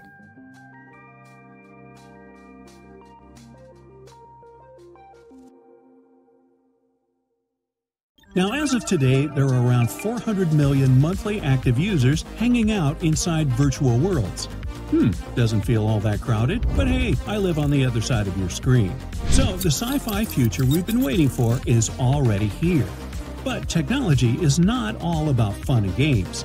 It's also here to make our lives easier. And these inventions are proof of that. So, buckle up as I teleport you to the near future and show you what one day will look like. You get out of your bed and head to the kitchen for breakfast, or to your smart fridge to be more precise. The world's biggest tech and appliance companies have been working on developing fridges with some mind-blowing features for quite some time now. These can scan the contents stored inside of them, keeping track of what items you're running low on. Their built-in touchscreens will display lots of information for you, from your daily schedule to a slideshow of family photos. Just like any other wireless device you have, you'll be able to connect them to your home's Wi-Fi. Once they are connected to the internet, they can interact with other connected devices in your home. So, you'll even be able to move the show that you were watching in the living room to the touchscreen of your smart fridge and not miss that big twist. This screen will also let you know when and what items you need to reorder, as well as recommend recipes based on the ingredients you already have inside the fridge. The system behind these new and improved fridges will rely on the barcode or the radio frequency identification tags your food packaging will have. These are actually already being used by food manufacturers to manage stock and shipping. By scanning the tags or the barcodes, your fridge can access details such as expiration dates to keep an accurate inventory of your food. And just in case you're wondering how much having a fridge that sends you a shopping list will cost you, it'll range somewhere between $2,000 and $5,000. Your smart fridge warns that the coffee cream is expired. Oops, guess it's time to head to the store. Now, don't worry about searching for your wallet though. You will need neither cash nor a credit card to buy stuff. This will be possible all thanks to the tiny microchips which can be implanted into your hand. Don't get too excited though, one chip won't turn you into a cool cyborg or anything. This chip technology actually already exists in digital house keys, e-tickets, and bank cards.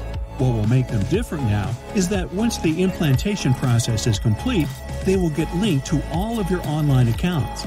This will allow you to open your front door, hop onto the public bus or train, and buy groceries all with a flick of a wrist. You come home and finally have your morning coffee, with cream. Now it's time to actually make yourself something to eat. Such a bore. Or maybe not, thanks to your cyber chef. In 2015, a robotics company shook the culinary world when they presented their new invention, a robot that uses giant hands to cook meals. This master chef comes pre-programmed with thousands of recipes from world-class human chefs, so you won't need to Google how to make the perfect pie crust anymore. The robot that's named Molly will do everything from pour to stir, but unfortunately, it can't prepare ingredients for the recipes it's going to make. At least, not yet. Maybe I've seen too many movies, but it's probably not such a great idea to give a robot a knife anyway, right? However, if you prepare the ingredients yourself and put them inside special containers, it will recognize the ones it's supposed to use. Once it's done preparing food, it will clean up surfaces too. Finally, your own busboy. Molly can plan and adapt its recipes according to your diet preferences and calorie intake limits. However, you can also add your own recipes to its list through the touchscreen, and it can recreate your grandma's casserole with 100% accuracy for you. But you know what? I bet you can hire a personal chef for yourself, and the amount you will pay to get Molly, which is $340,000. And the best part is, they can even prepare the ingredients for you. Now, as the clock strikes noon, you'll receive a text message from your mom. She reminds you about her visit, which will be in an hour. Uh-oh, you totally forgot about that. Well, you take a look around your house and realize that you haven't been doing any cleaning for quite some time. But she can't see it like this. This is where super suits might come in handy. The Guardian Exo is a rechargeable, battery-powered, and mechanical full-body exoskeleton that's designed to make you faster and stronger. Using its electrical motors and a state-of-the-art set of 100 ultra-precise body sensors, it combines human intelligence, instinct, and judgment with the endurance and precision of machines. It can increase your strength and allow you to lift up to 200 pounds of weight like you're lifting a feather, and it won't restrict your movement at all. So you can clean under your sofa, bed, or that smart refrigerator pretty easily and quickly before your mom arrives. Talk about productivity. But don't get your hopes up too much.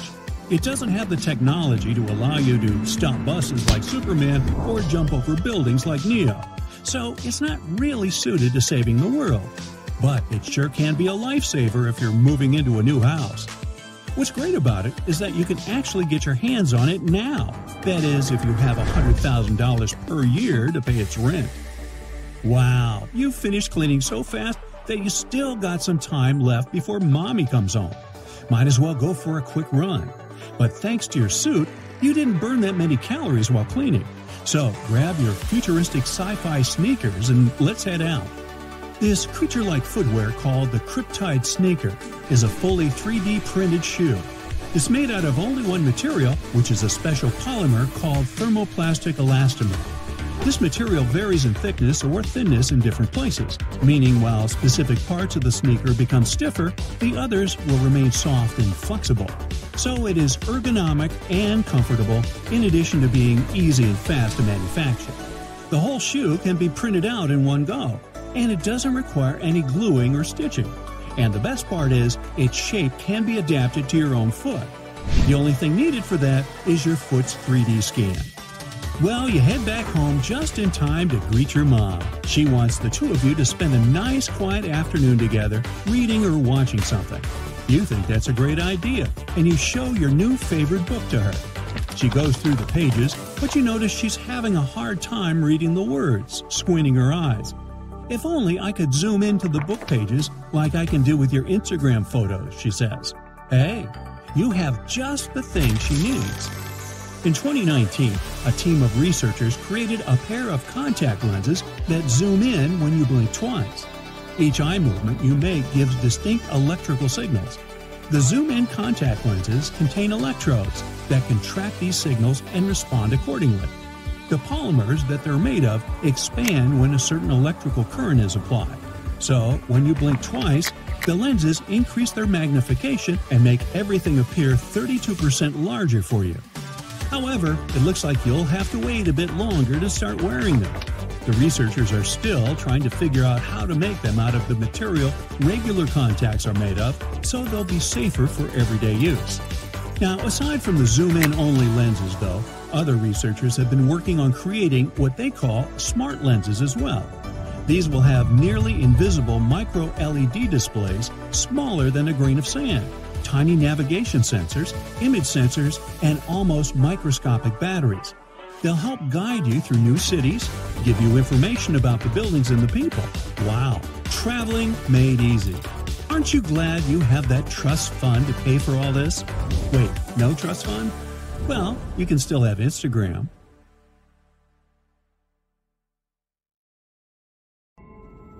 They say, whoever they are, the future is just around the corner. Well, no, the future is already here. And these cool new inventions are here to prove it. Who knows? They might just help save you as well as the planet. Now, this robot is unstoppable.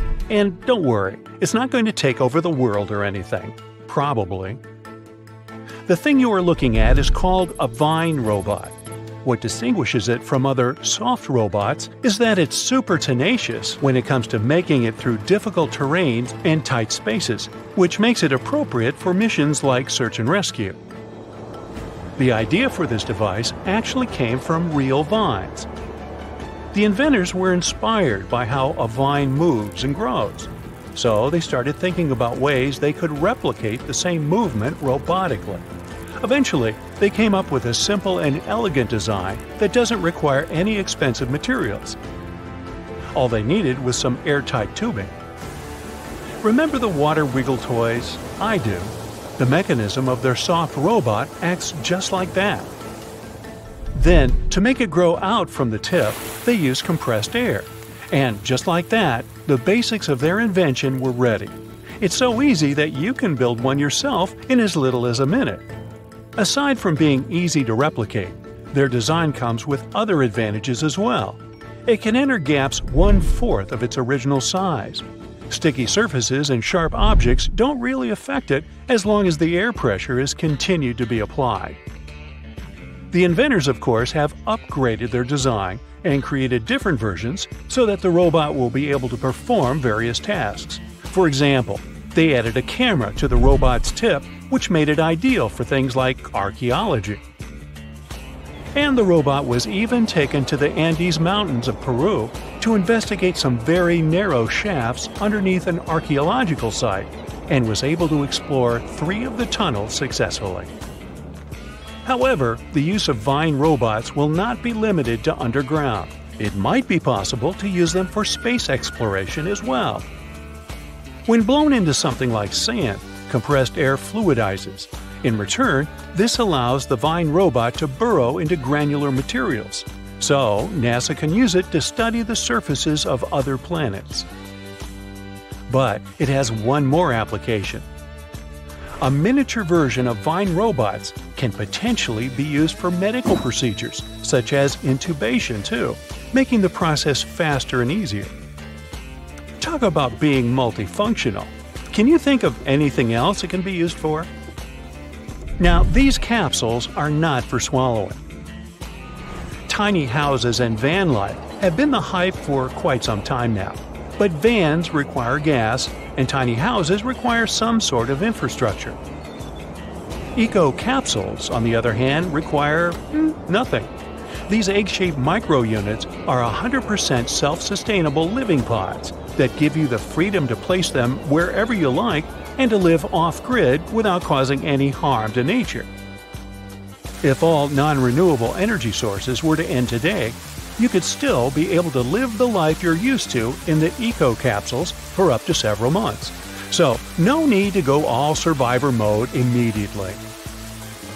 Eco-capsules can also be used as scientific research stations or even remote hotel rooms. They are 88 square feet and are equipped with a smart home system. They come with sleeping space for 2, a kitchenette, shower and toilet, storage space, and even electrical outlets. They create their own electricity using a combination of a wind turbine up on a telescopic pole and a roof that is lined with solar panels. Their unique shape allows them to collect rainwater. The rainwater that falls on their surface is gathered in their tanks, where it is then filtered and becomes ready for use. In case there are no rainfalls for a while, the tanks can still be filled from any water source, such as a lake or a river. And in terms of drinking water, additional filters are installed directly on the faucets. The greatest thing about eco capsules is that they have almost zero emissions and zero ecological footprint. So every eco capsule inhabitant will basically be taking part in saving the world while they're living in it. This magnetic slime robot may look disgusting and frightening, but it definitely is game-changing. The blob-like robot is made of a water-soluble synthetic polymer, borax, and magnet particles. It is a non-Newtonian fluid that has viscoelastic properties, which means it can act both as a liquid and a solid depending on the level of pressure that's being applied to it. Accordingly, when you touch it quickly, it acts as if it's solid, and when you touch it gently and slowly, it acts as if it's a liquid. Hey, turn the pressure on me and I melt into a puddle, so I'm familiar with this.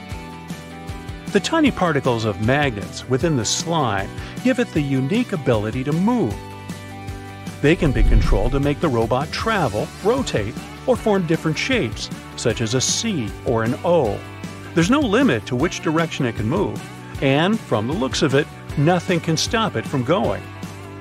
It can navigate passages that are as tiny as 0.06 of an inch, move around objects, and reach speeds of 1.2 inches per second. What's even more groundbreaking is that it can stretch 7 times up to its original length, grab onto multiple things simultaneously, and even extend tentacles in different directions. It's shown to be able to conduct electricity and pull wires together, which gives it the capacity to switch and repair circuits. In the future, the creators of the slime hope that it can be used for medical procedures, such as retrieving objects from the digestive system that are swallowed by accident. Sorry, I can't help myself.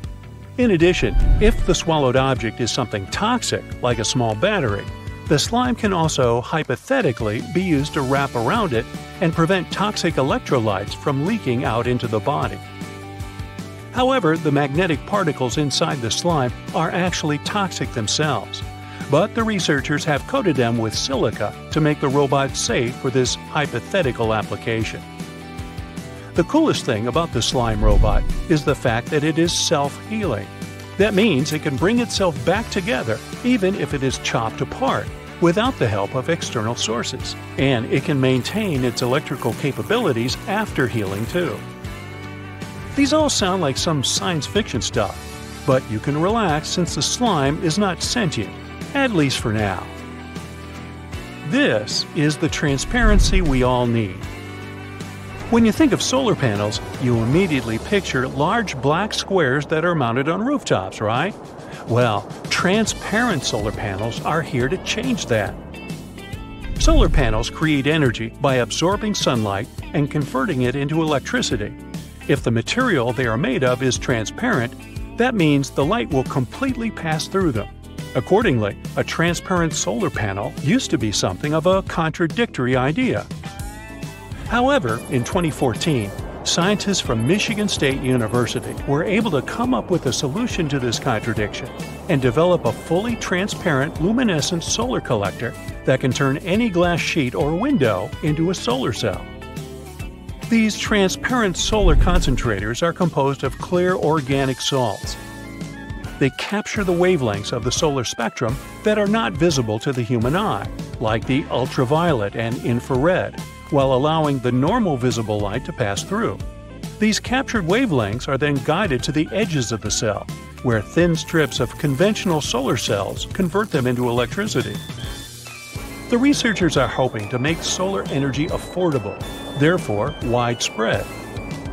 So much so that they are also looking into using transparent solar cells as screens for smartphones or tablets. No more rushing to the charger once you see the 1% on the battery symbol. It's expected that the transparent solar cells will be able to deliver a 10% efficiency once mass production begins. This doesn't appear to be much, but if these panels can be implemented on every window of every home or office building, imagine. they can for sure help to change the future.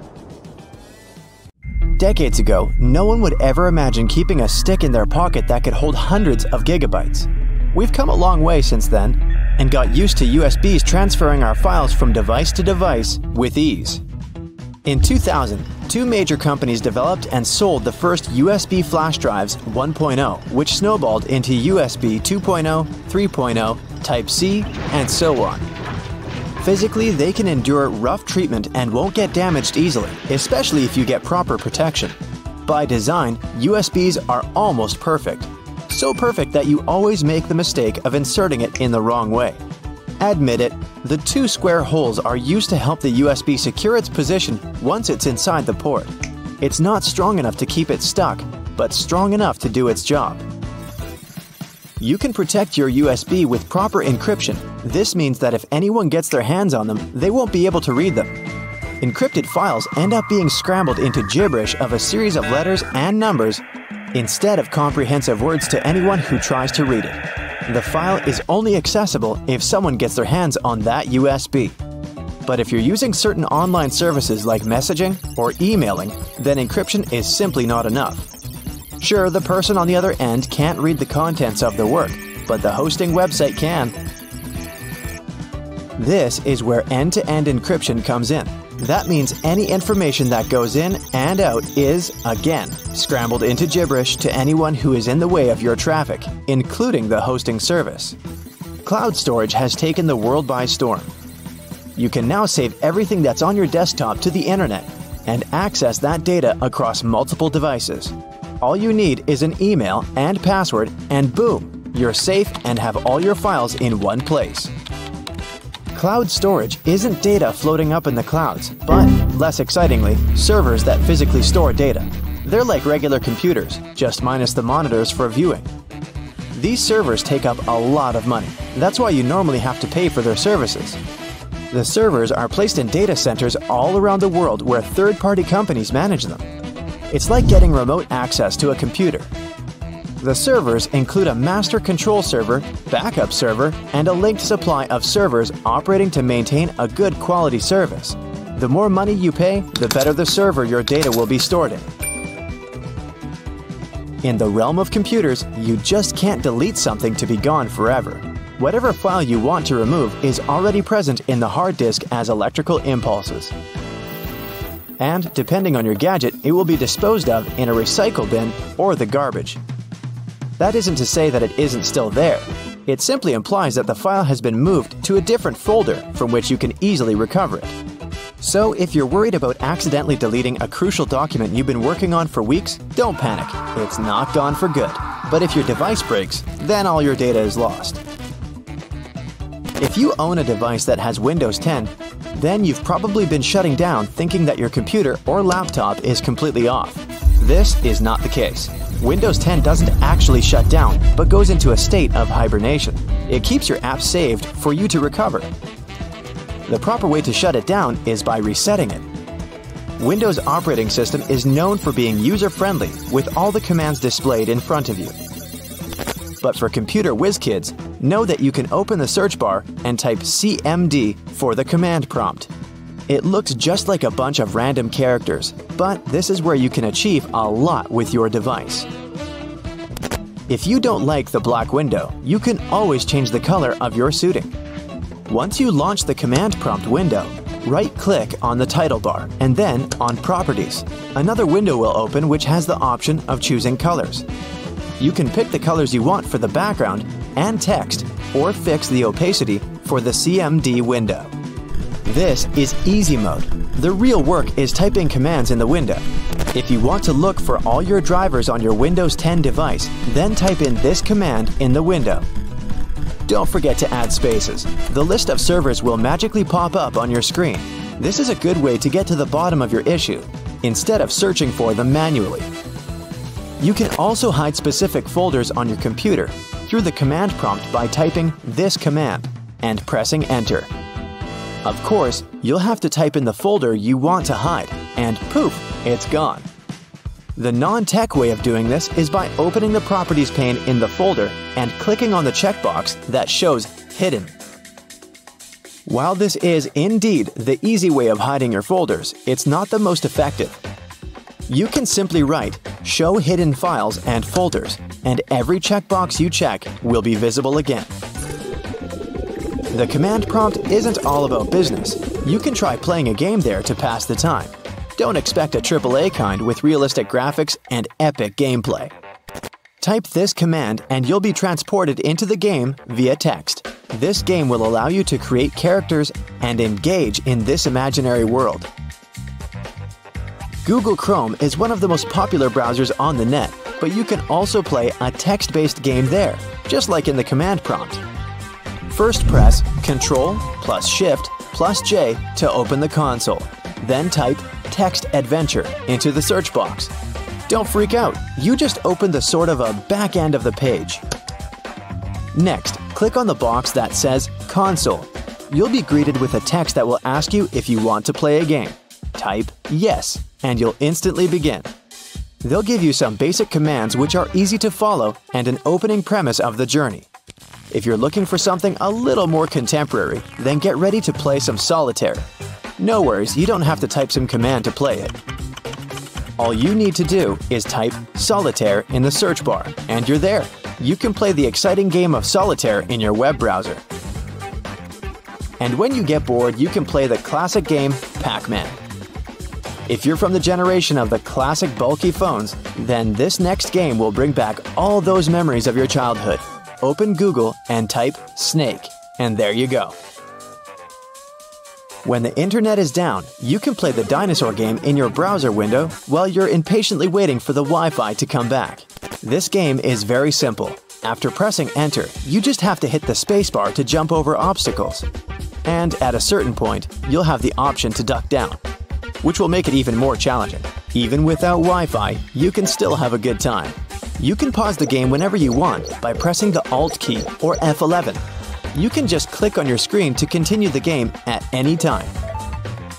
Windows 11 has some cool hidden features that are very useful, like adjusting the volume for each individual app. You can go to Settings and click on System. Hit the Sound section. This will bring you to all the sound levels and the master switch. Copy-pasting is so essential to our everyday workflow that Windows 11 decided to take it to a whole other level with clipboard history. This option allows you to save your copied texts in one designated area, which you can access anytime. And the good news is that this option is also available on Windows 10. Just click on the Windows key plus V, and you're good to go.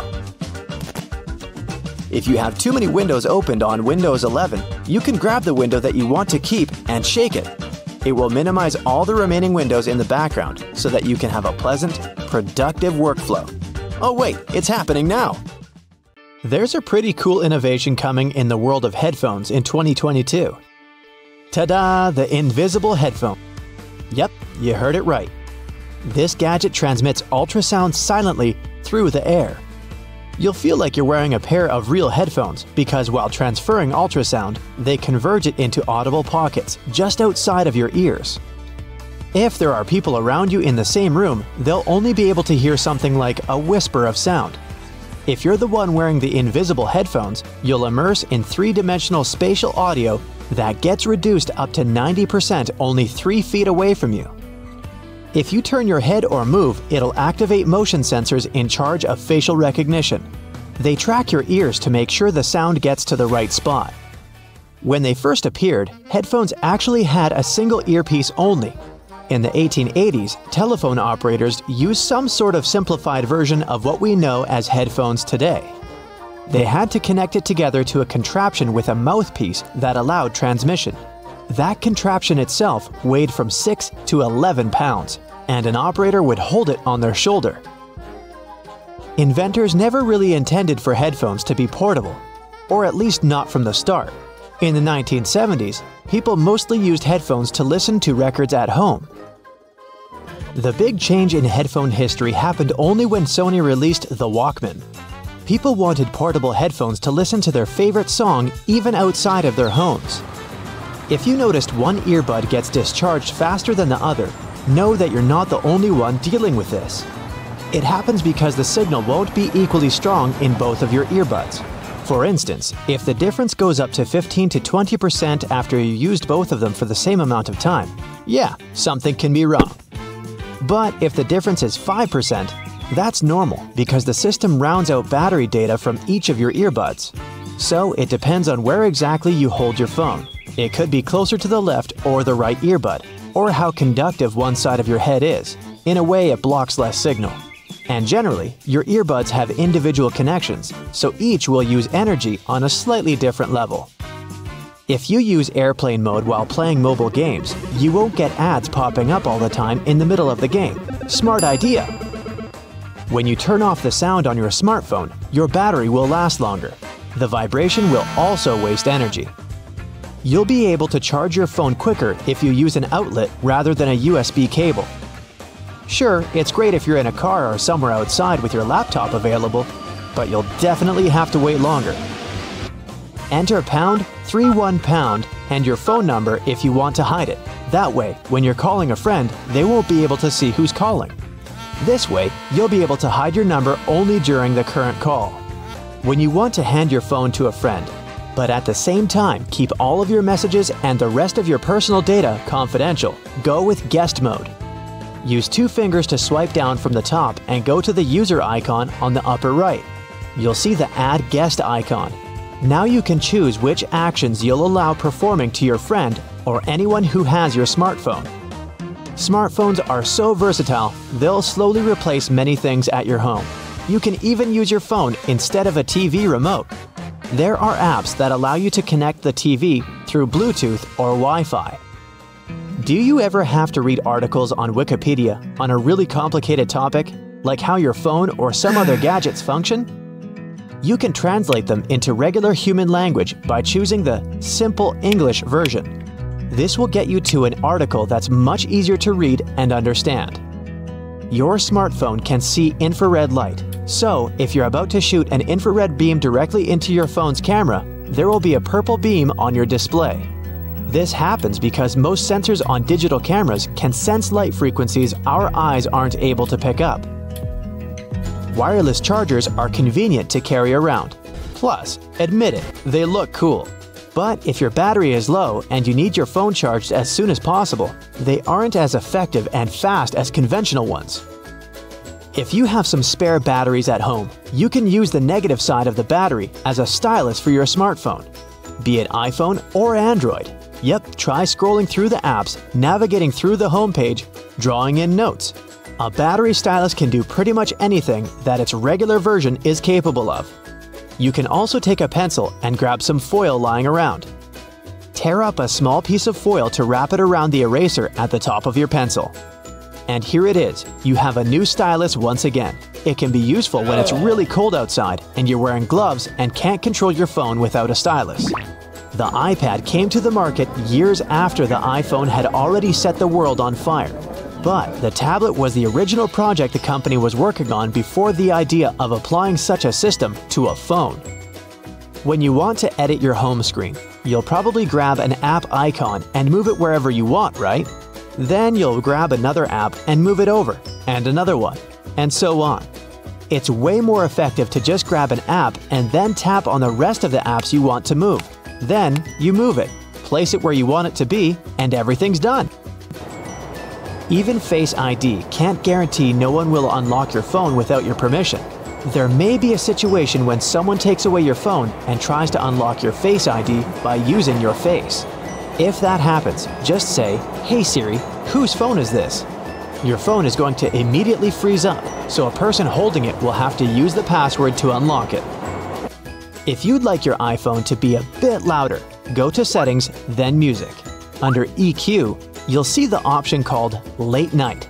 This will make loud sounds quiet, and at the same time, amplify quiet sounds so your phone will have much better sound. If you have AirPods and you lost one, you can track it down with Apple's Find My app. First, you need to make sure your AirPods are linked to your Apple ID. You need to set up the Find My app on your iPhone, and then you'll be able to check the last location of your beloved AirPods on a map. If you lose just one, you can prompt it to play a sound. That way, you can easily find it, at least as long as it's connected to your Bluetooth and is close to some other Apple devices of yours. Simply launch the Find My app, go to the Devices tab, and press the Play Sound option. To save battery life, keep just one bud in and swap them from time to time. If you're using AirPods a lot and your battery often runs low, you'll be able to charge one of them while you're using another. You can use your iPhone to check the status of the battery for both your AirPods and their charging case. The first way is to open the charging case next to your iPhone. It will prompt the phone to display a pop-up where you'll see the remaining battery. Another way is to add the battery widget to the Notification Center's Today panel.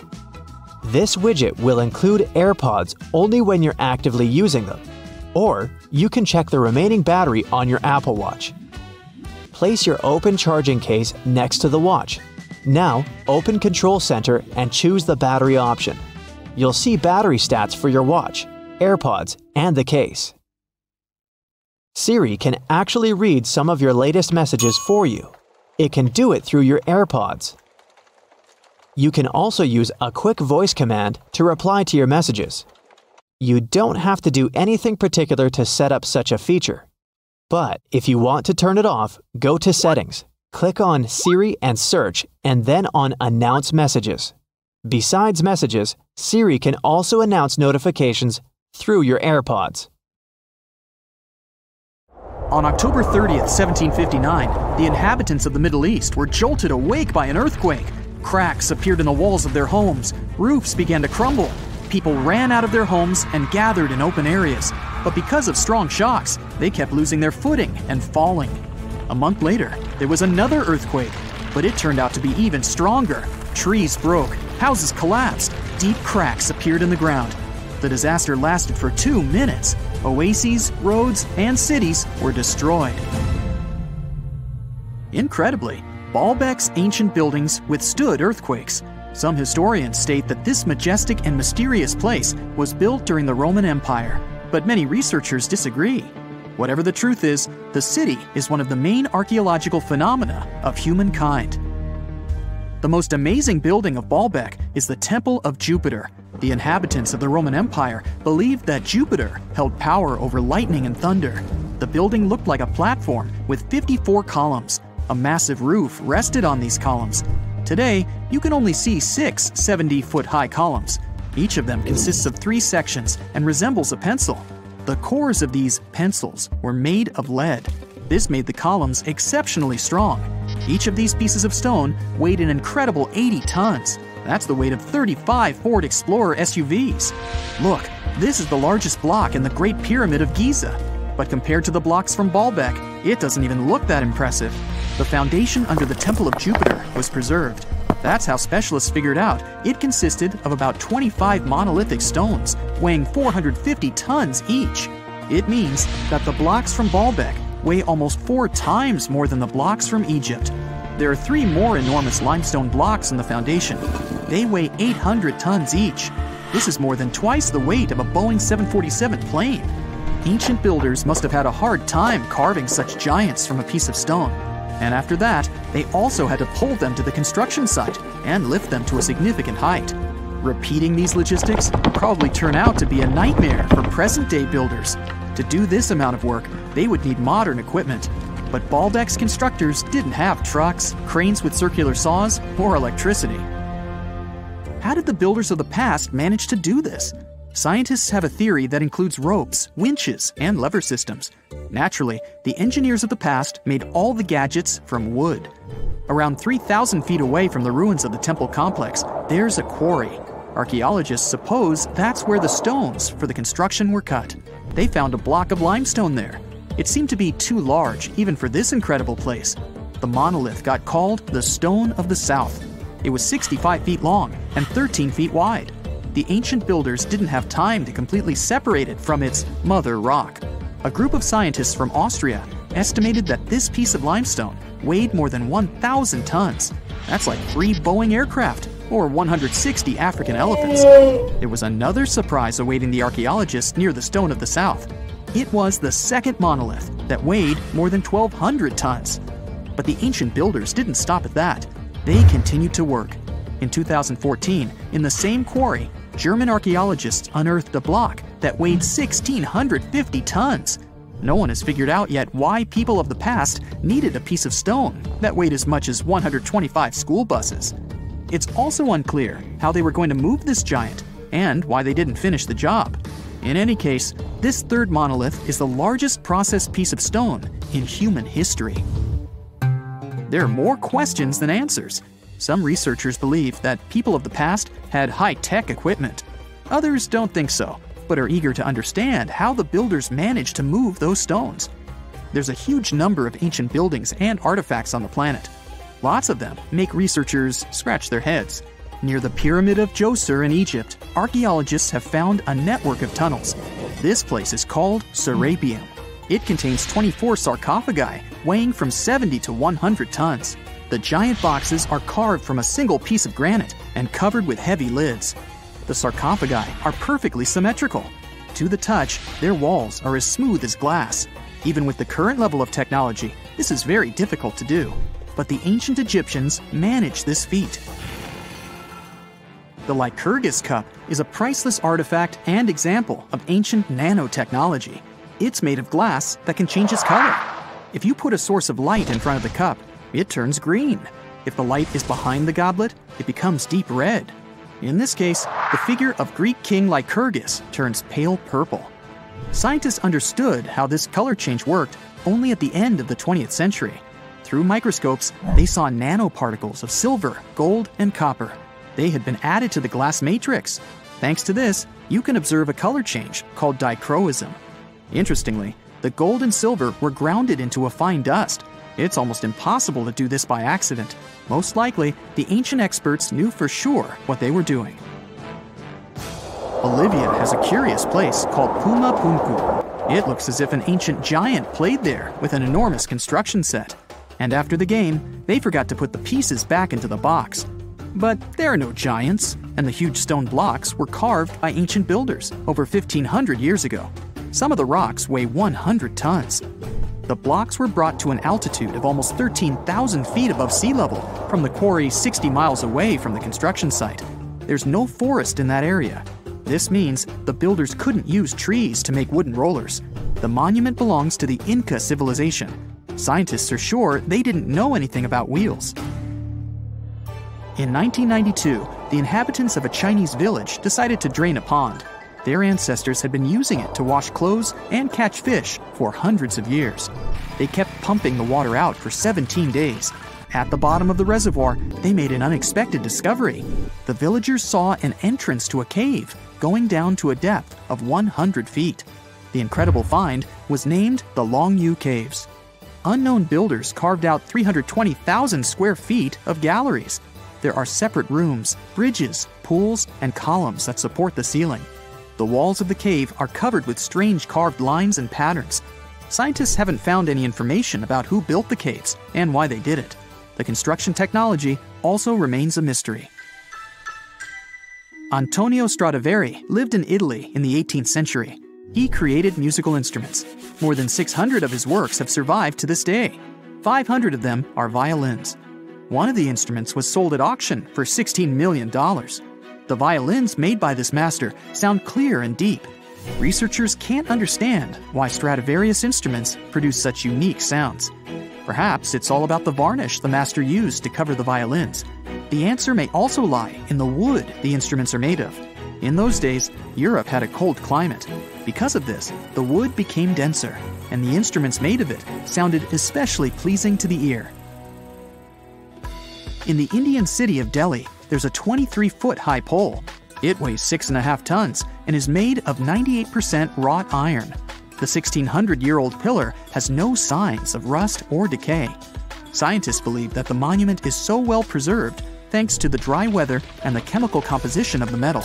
It might be resistant to corrosion. And still, researchers don't know how the blacksmiths managed to make an iron pillar that's not afraid of rust. It seems like a tough feat, even for modern metallurgists.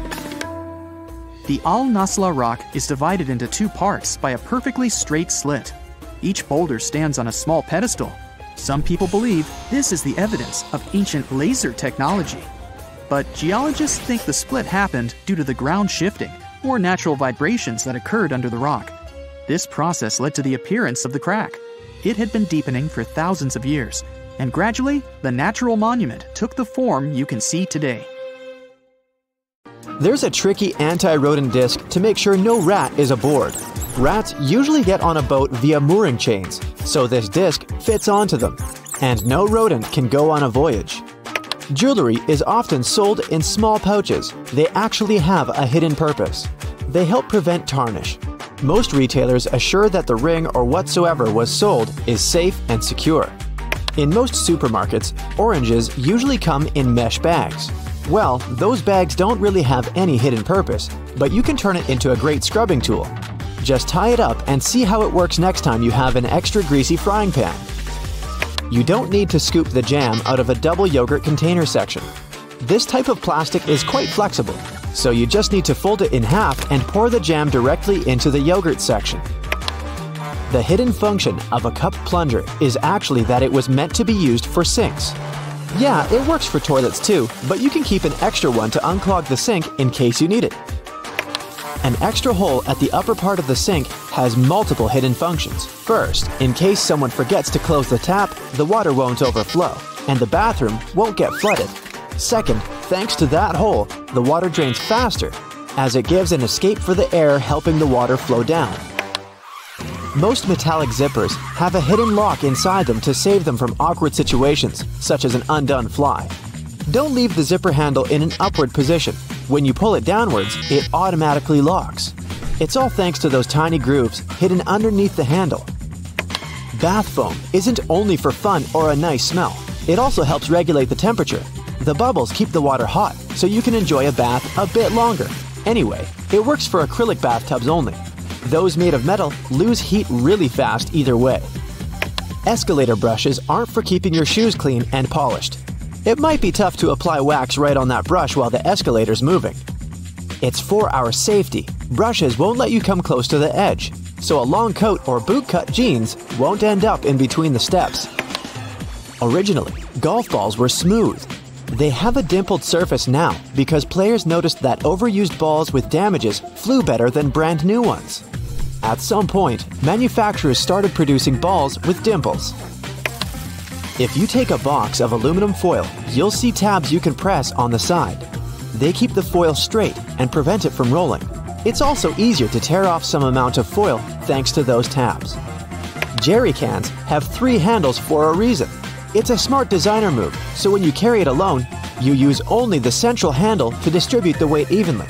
But your friend wants to help you out. Each of you grabs the side handle. 2 flat prongs you can see on standard plugs used in North and Central America make sense. But how about those holes near the tips? Thanks to them, the outlet firmly grips the plug so that it won't loosen or fall out of the socket. It's sometimes irritating when you haven't used the entire stick of deodorant. There's a little bit more left, but it's hard to reach it. Okay, the trick is easy. Unscrew the bottom, take a pencil, and force it underneath that moving platform. That way, you'll push what's left of the deodorant out. There's a number put on the side of many cosmetic products. It isn't picked randomly. It tells you how long your product will last after you've opened it. This is why it has an open jar for a graphic symbol. A lint roller is good at removing those tiny fibers, but you can also use it to clean other stuff. For example, when you want to remove the dirt from the utensil tray in your dishwasher, simply take your sticky lint roller and put it into each compartment, and all the crumbs, dirt, and leftovers are all gone. Kings depicted on playing cards are real historical characters. Spades, King David. Clubs, Alexander the Great. Hearts, Charles the Great. Diamonds, Julius Caesar. Rings used to be more than a stylish accessory. The nobility used rings as a seal. Archers wore rings to protect their fingers from bowstring injuries, while needlewomen from needle pricks. Detachable headrests in cars are all about safety. If you pull it out of a seat, you'll see 2 pretty sturdy bars. If you ever get locked or trapped in a car, you can get out of there smashing the window with these bars. A little arrow next to the refueling indicator on the car's dashboard indicates which side of the vehicle has fuel tank openings. It's useful when you need to refuel a rented car. You are probably using shampoo wrong all the time. Well, the main thing you should know is that you don't apply it directly on your hair. You gotta apply it onto the roots only. The foam that you make is enough to clean your hair. A button on the reverse side of a shirt collar is needed to hold a tie in place. Anyway, this button was designed for slim ties that are not that popular today, so this button is only an element of design. A cotton pads pack has those strings on it to hang it on some hook or holder. There's no need to untighten and tighten the pack again. Look at the bottom, it has a perforated line. Tear along it and just pull out a cotton pad from a hanging pack. It's a myth that the red side of the eraser is for pencil and the blue one is for ink.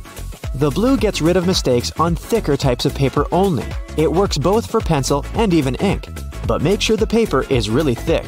But that blue little thing can do so much more. It can polish your jewelry, clean your electronics. For example, the screen of your cell phone. You know those irritating sticker residues that won't peel off? Eraser helps there too. Same as with cleaning scuffed up suede or dirt you have on your walls. There's no need to tear one of its edges on stick sachets. The right way is to tear them down the middle. You say it's not a big difference, but at least there's less mess with those torn paper bits. A small V patch at the bottom of the collar helps put on the sweater without losing any shape over time because it's made of a double layer of webbing material, just like waistbands and cuffs. To avoid spilling juice right onto your t-shirt, try pouring it from the other side of the carton. This way, it sloshes less and it's easier to control. To enjoy fresh and soft peanut butter, store it upside down. This way, the oils won't stay on the bottom all the time and distribute evenly in the jar. Yeah, you've heard before that a drawer beneath your oven is there for keeping the food warm if the guests are running late. Hey, you can also slow cook on lower temperatures in that drawer. Automatic lip liners and eye pencils sometimes have a sharpener installed in the package. The lid on the back part of the pencil doesn't only reveal the color. You can pull it out and sharpen up the product. Grocery cart loops help organize all the stuff in your cart better so you can enjoy your supermarket trip. You don't want to put your brand new fancy white jacket in a cart next to carrots and onions, huh? Fruit stickers know everything about your apple's past. A 5-digit number where the first number is 9 is a good sign. It's an organic product. A 4-digit number starting with a 3 or 4 means it was conventionally farmed. If the number starts with an 8 and there are 5 digits, it's best to leave it on the shelf. Metal buttons on jeans, also known as rivets, help make the pockets more durable when miners would fill them with heavy tools. They're still helpful today. Even if you don't store anything heavy in your pockets, rivets strengthen the seams and make your jeans last longer. All Tic Tac containers are designed to dispense one Tic Tac every time you open it. The lid has the same shape as the candy. Turn the container upside down, gently shake it, and slowly open it. You'll notice only one candy stuck between those lid grooves. So if you just open the container and shake it until 5 or even more candies fall into your mouth, it means you've been eating Tic Tacs wrong all this time. Now, bubble wrap wasn't invented just to keep your items neatly stored inside packages. It was for epic stress relief. Oh, and one other thing. Apparently, someone thought their house would look awesome with 3-dimensional wallpaper. They were going to plaster painted bubble wrap all over the walls. It didn't work, so they tried selling it as greenhouse insulation. That failed too, but they nailed it on the 3rd try. Small bubbles, big bubbles. Hey, what's your favorite? After downing a whole thing of mac and cheese, you've got to clean your teeth. It's a rule. Off you go to grab your blue toothbrush from the bathroom. Up and down, circles, rinse. Hey, good job. Now, how about a bit of mouthwash to keep your breath fresh? That mouthwash you're searching for wasn't always mouthwash. It used to be an antiseptic. You know, the type of thing doctors and nurses use to keep their hands bacteria-free. Minty. Mouthwash was also used as a floor cleaner and a cure for bad diseases. It was even marketed as a hair tonic. Hey, next time I clean my house and find myself out of cleaning products, I might just pop a few lidfuls of mouthwash into the bucket. Play-Doh. Yeah, you love it. I mean, it does whatever you want it to. Stretch it, sculpt it into a dinosaur, make the world's longest blue pasta type thing. Just don't chuck it at the walls. Unless… Yep, Play-Doh was initially supposed to be a wallpaper cleaner, and it wasn't until 20 years later that it became the clay we all love to squeeze into weird shapes. It was a popular way of getting all that soot off your wallpaper. Everyone was using coal to heat their houses back then. Rings are big business. People wear them for loads of different reasons. You even get one when you win a Super Bowl. Yippee! Back in the day, though, rings weren't just for show. Archers used to wear them to protect their fingers from their bowstrings, and people doing needlework used them to make sure they didn't hurt themselves, all while looking extra stylish. Egyptians used them as seals, a personal ring signature. You walk into your very nice Egyptian office thousands of years ago. Everything's made of gold for some reason. Your boss walks in, "Sign this, please," and all you do is place a bit of wax on the paper and press your ring on it. Sweet, great idea! What if you lose your ring, though? Along with Play-Doh, everyone loves a Slinky, especially when it's in a YouTube video with some funky music in the background. They were actually invented by accident. Back in the 1900s, an engineer was working hard at his desk to find a way to keep sensitive nautical equipment steady while the boat was swishing around all over the place. Instead, he came up with a fantastic toy. Find a treadmill, put a Slinky on it, thank me later. Don't know where to store your freshly baked pie? Place it on a Frisbee, if you want the chef to scream at you. In 1871, when Frisbees first came to be, that's exactly what they were used for, to serve pies. Here you go, your strawberry pie on a Frisbee tin.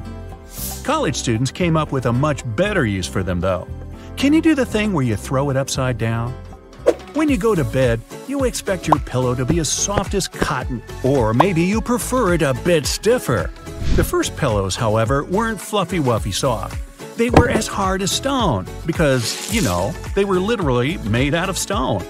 They were designed to lift your head off the ground and stop little critters from crawling all over us. Ew. They eventually turned soft, thankfully. I don't think my neck could handle a stone pillow right now. I'm sore just thinking about it. Hey, if you're anything like me, hey, aren't you glad you're not? You probably can't walk for even a few seconds in heels without falling over. I think even standing up might be a problem.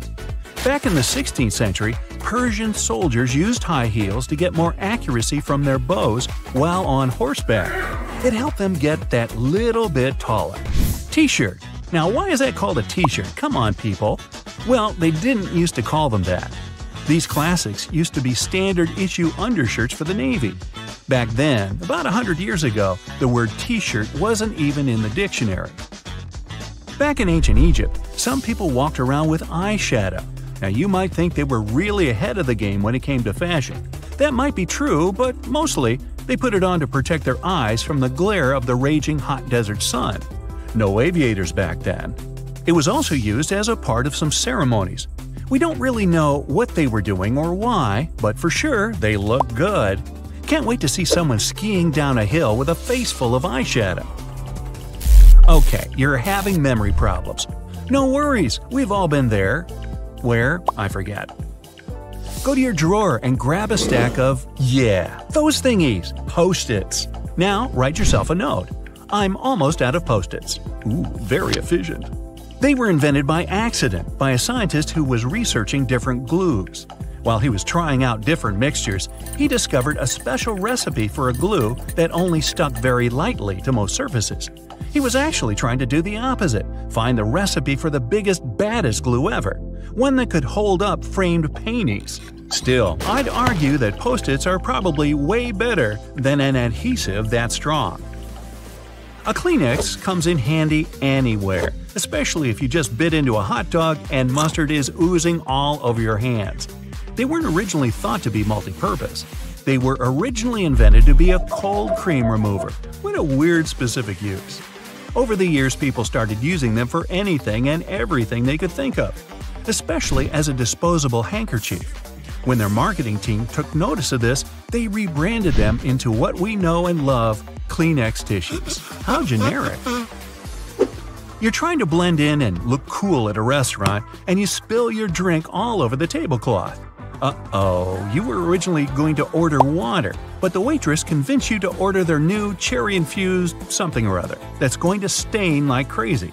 Well, not to worry, Cellophane was designed to tackle this exact issue. The idea was to wrap the tablecloth with it, and then any and all spills could be wiped clean.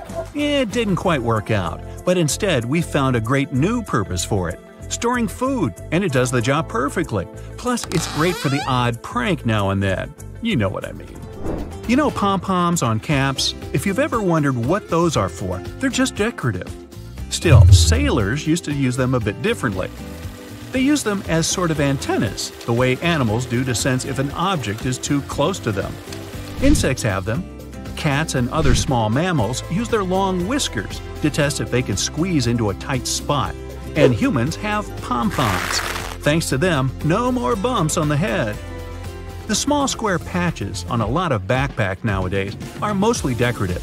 Still, they used to be nice little gadgets for outdoorsy people. They used to tie extra equipment onto those squares, or use them to tie their muddy sneakers onto. They might have lost their usage over the years, but they kept their funny name. You can call them lash tabs or pig snouts. A good pair of sunglasses completes any outfit. They're not just for show. A lot of professionals rely on them. Professional drivers, pilots, construction workers, they all use them to make their jobs safer. About 1,000 years ago, judges used to wear them. Picture this, you're in a 12th century trial. Wonder how the judge is going to rule on this one. You try really hard to guess what the judge is thinking, but you can't. The judge has sunglasses on, the perfect way to hide your face while you interrogate someone. Now, don't blame that little lump on your computer cable for getting stuck somewhere for the umpteenth time. This cylinder, shapes and colors may vary, actually prevents interference from other signals, like those your phone emits. A lack of privacy in public bathrooms, I mean those large gaps beneath where normal doors tend to be, is there for a reason. This way, people do their business faster and there are fewer lines.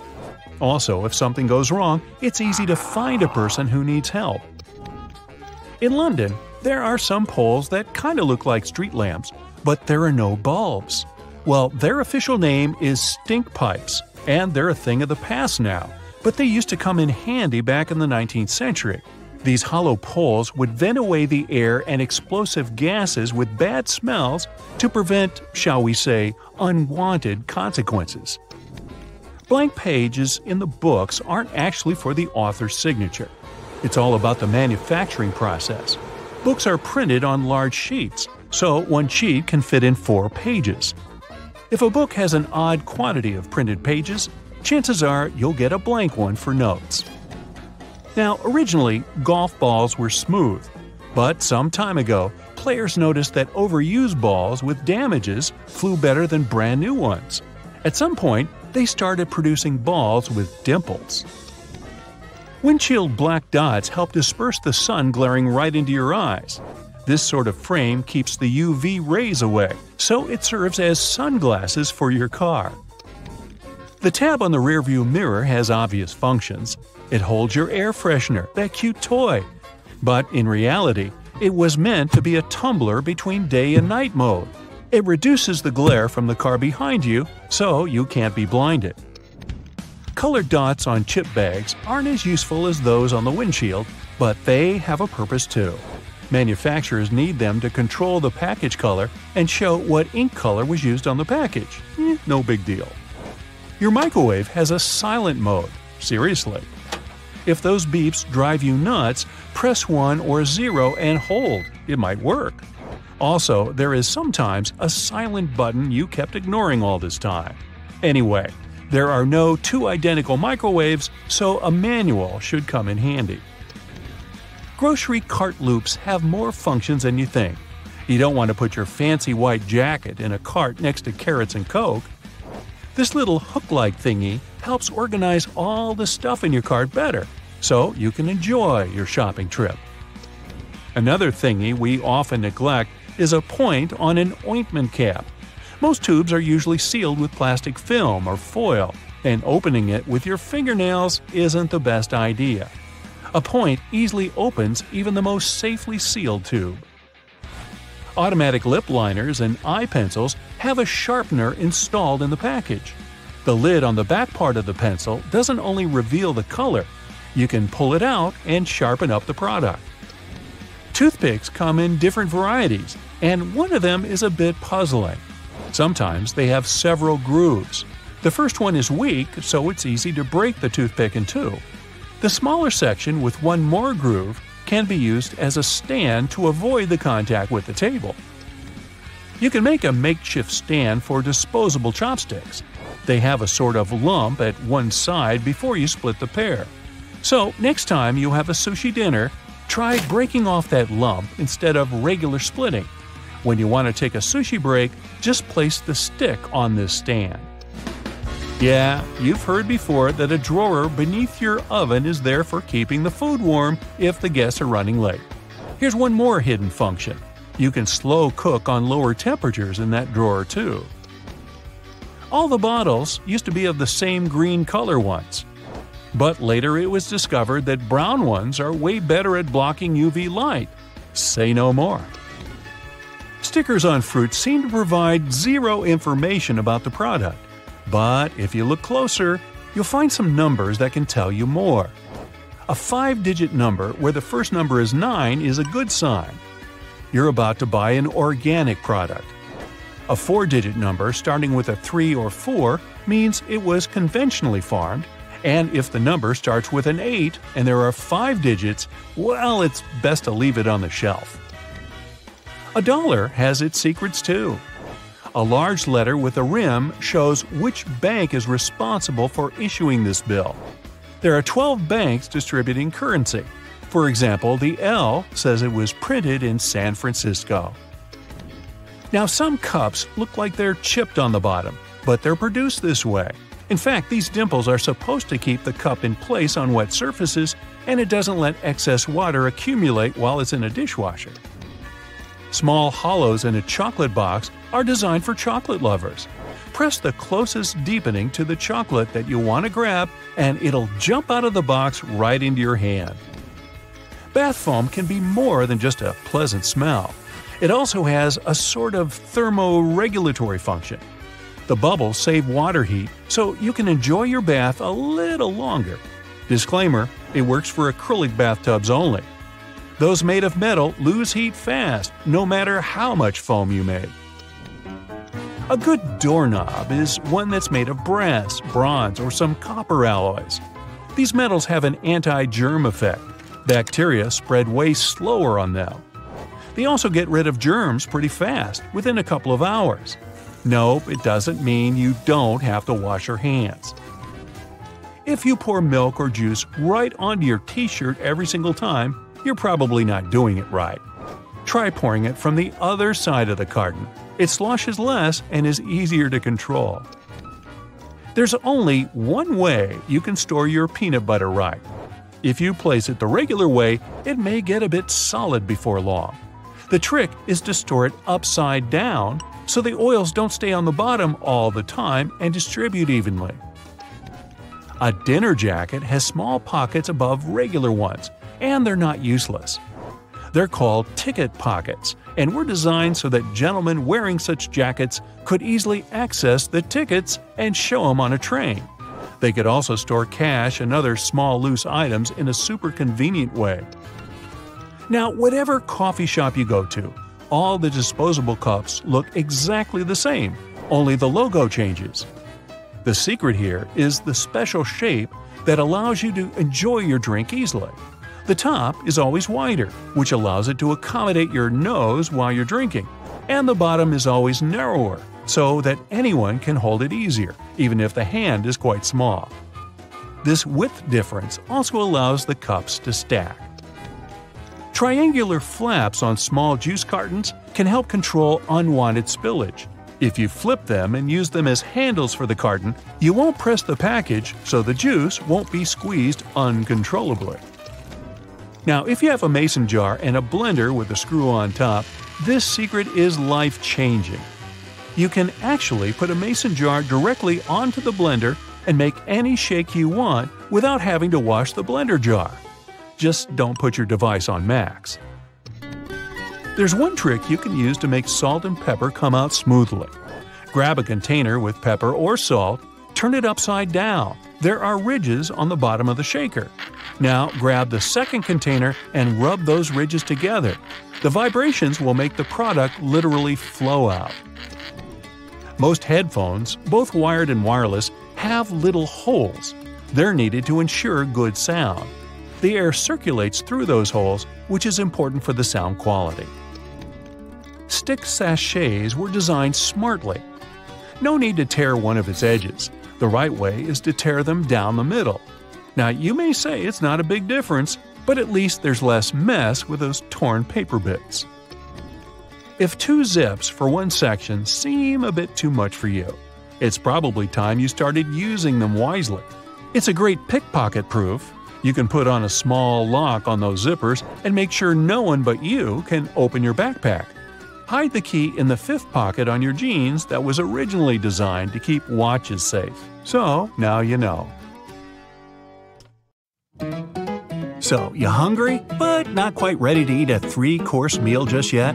How about some instant noodles instead? The water's boiled, your tummy's rumbling, but there's a problem. The styrofoam cup's broken and the noodles are exposed. Wait, is that a space at the bottom of the cup? Why? That space is for protecting the noodles. It's not the company trying to save money or anything. Notice how the ramen in cups is hardly ever broken, but the one in the packet comes out looking like a mess? This technique is called a middle suspension. The noodles are packed in tightly to stop them from getting crushed in the delivery truck. It's not just about the noodles looking nice and long. It also helps those tasty noodles soften more easily. Now, morning breath isn't the best. Luckily, there's an easy way to get rid of it. Yeah, it would have been easy to think that mouthwash was invented for, washing your mouth. Well, mouthwash was originally invented and sold as a floor cleaner. It was sold to hospitals as an antiseptic for years. It never really took off. Some genius in marketing rebranded it as a mouthwash, and the rest is minty fresh history. So, after you've cleaned your teeth, just remember, rebranding can be pretty powerful. It's hard to imagine a world without the internet these days. No streaming, no online games, or pictures of cute little kitties. Yeah, that's not what it was designed for, but who cares, right? The prototype internet was called ARPANET, or the Advanced Research Projects Agency Network. This machine was very sensitive. To stop anyone from turning it off, some clever scientists stuck a piece of paper on it with these powerful words. "This machine is a server. Do not power it down." It was written in red ink. Hey, nice touch. Having your professor scribbling in the margins of your notebook isn't exactly new, except that margins weren't designed for that. They're rat protection. Back in the day, rats would nibble on paper all the time. So if you wrote something on the edge of the paper, it ended up inside a hungry rat. A couple of well-placed lines stopped your best answers from getting eaten. Hey, I can't finish this pizza. Time to cover up those leftovers. Luckily, I have plenty of plastic wrap. A little tug, and the roll just jumped out. Prison break! If you look at the wrap's home, the long, thin box, there's a special little feature that can help you. A cardboard tab on each end. Push them in, and the roll's not going anywhere. Strange that I've never seen them before. It's lunchtime. I'm feeling like a California roll today. Seaweed, rice, cucumber, avocado, and crab meat. Or is it? It's actually imitation crab meat. It's basically cheap white fish blended with sugar. The fish mixture is then heated and pressed into shape. Yummy! That's maybe why it's called the hot dog of the sea. Nah, I just made that up. Your microwave has a secret we've all seen, but never paid attention to. That black mesh you see on the door is a Faraday cage. It stops the electromagnetic energy, or the microwaves, from escaping. And cooking you, too. That's how it heats up your food so quickly.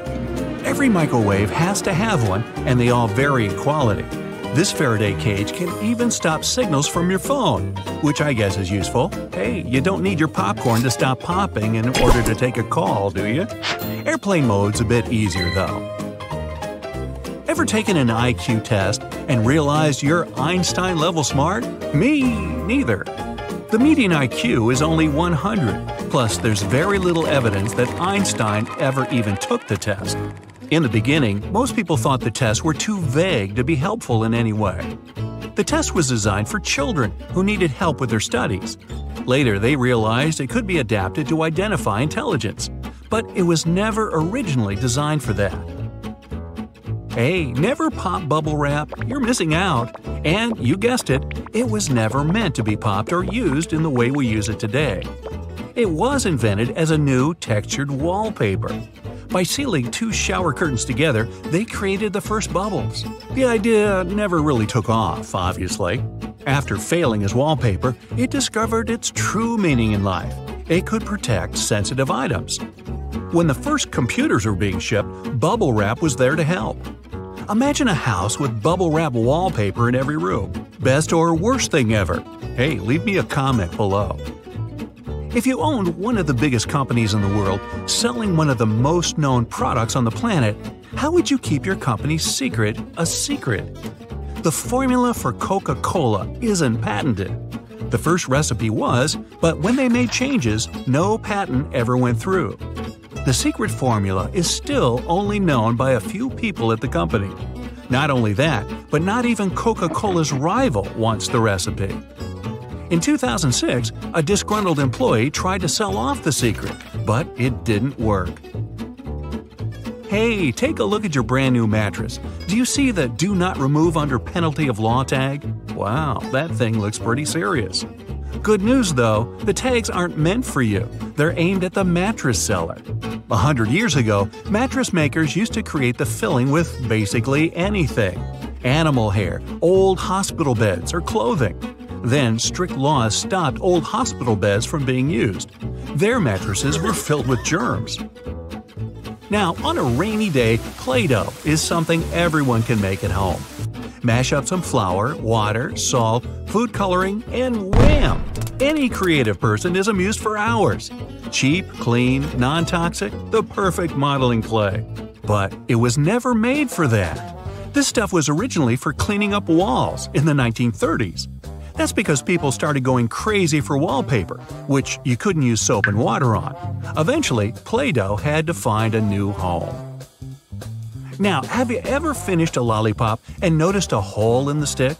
This hole isn't just for show or to make a musical instrument with after you're done. It's there to keep that tasty sweet treat from falling off. While the candy's still hot, it's poured into a mold. As it hardens, the candy flows into the hole and creates an anchor. Oh, not into lollipops? How about good old American gummy bears? Unfortunately, they aren't American at all. They're German. A German company started making them in 1922. The original name was Gummy something something. Anyway, they got the inspiration from real dancing bears at live shows. These treats eventually made it all the way around the world. Hey, ever wondered what those little bumps were for on the F and J keys on your keyboard? These little raised ridges are to help your index fingers be in the best possible spot for lightning-fast typing. Keeping those fingers on F and J, it makes it way easier to reach all the keys, especially if you don't look at the keyboard. Now, everybody loves a Slinky. If you've ever watched one of them strut down the stairs with groovy music in the background, congrats, you're definitely a YouTube fan. People of all ages loved it when it came out, which is crazy because it was never meant to be a toy at all. It's a spring. It was originally designed to stabilize sensitive nautical devices on ships. Nothing fun about that at all. Until that amazing day when one of them fell off a table and danced its way into our hearts. After many experiments, the new and improved Slinky was born. Give that team of scientists a medal. Now, that little pocket on your jeans wasn't designed for loose change or keys. It was originally made to store your pocket watch. You don't have a pocket watch? How is that possible? They were all the rage in the 1890s. But that's not all that makes your old pair of jeans interesting. Look around the pocket areas. You'll see rivets sticking out. No, they're not some cool fashion idea from the past. These rivets serve a very crucial role. They help protect the sensitive areas of the jeans that get the most wear and tear. Back in the day, most people wore jeans to do hard manual labor, so they needed to be tough. If those guys back then saw you paying $100 for a pair of ripped jeans, they'd probably pass out from shock. Okay, today I'll show you things you've never seen and tell you stuff you never knew. Wow, all in one video! What a bargain! For example, these soda fountain stations in fast food restaurants. We all see the nice side of it, but have you ever wondered where all this soda comes from? Let me take you behind the scenes. Ta-da! Turns out it's a pile of boxes with tubes. So when the drink runs out, the employees change the box and plug the tube back in. Okay, let's peek into a couple more places where we normally don't belong. This is, for example, what you will see if you cut the screen of a Mac open. And here's what's hidden behind the dryers in a public laundromat. Today, 4 out of 5 households in the US have a dryer, but they weren't so widely accessible when they first appeared in the 1950s because they were way too expensive for the average homeowner. Now, grocery shopping isn't an uncommon practice, and we all have walked past dairy fridges a million times.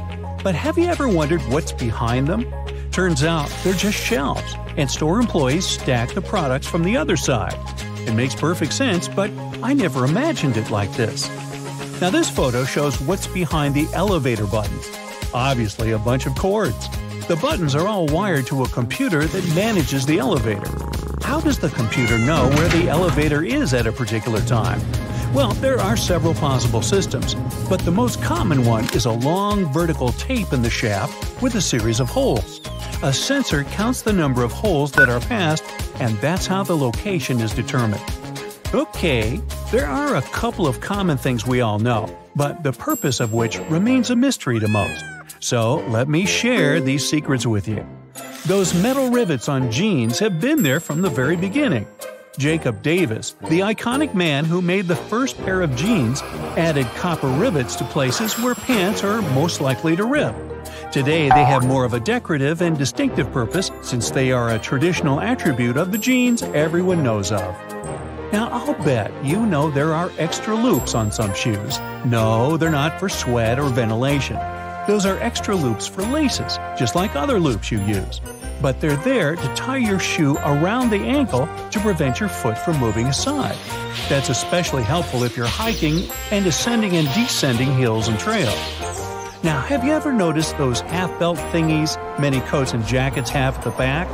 Turns out they first appeared on oversized military jackets, so the extra fabric could be collected on the back and the person doesn't stumble when working. Today, those belts are only added for the sake of style and tradition. Most clothing items you buy come with a small bag of fabric or a button, or both. These are actually not useless. Buttons obviously can be replaced if you lost the original one. Pieces of fabric can serve two purposes. You can patch up the hole, but the main purpose is to provide you with a sample of cloth, so you can use it to test different washing products on it and see what happens to the fabric. Now, pom-poms on woolen hats.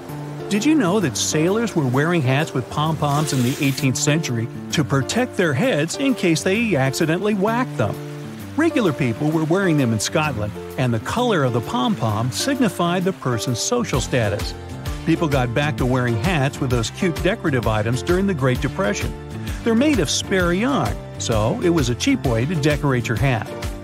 Now, if you haven't noticed, some sidewalks have little plates with bumps on them.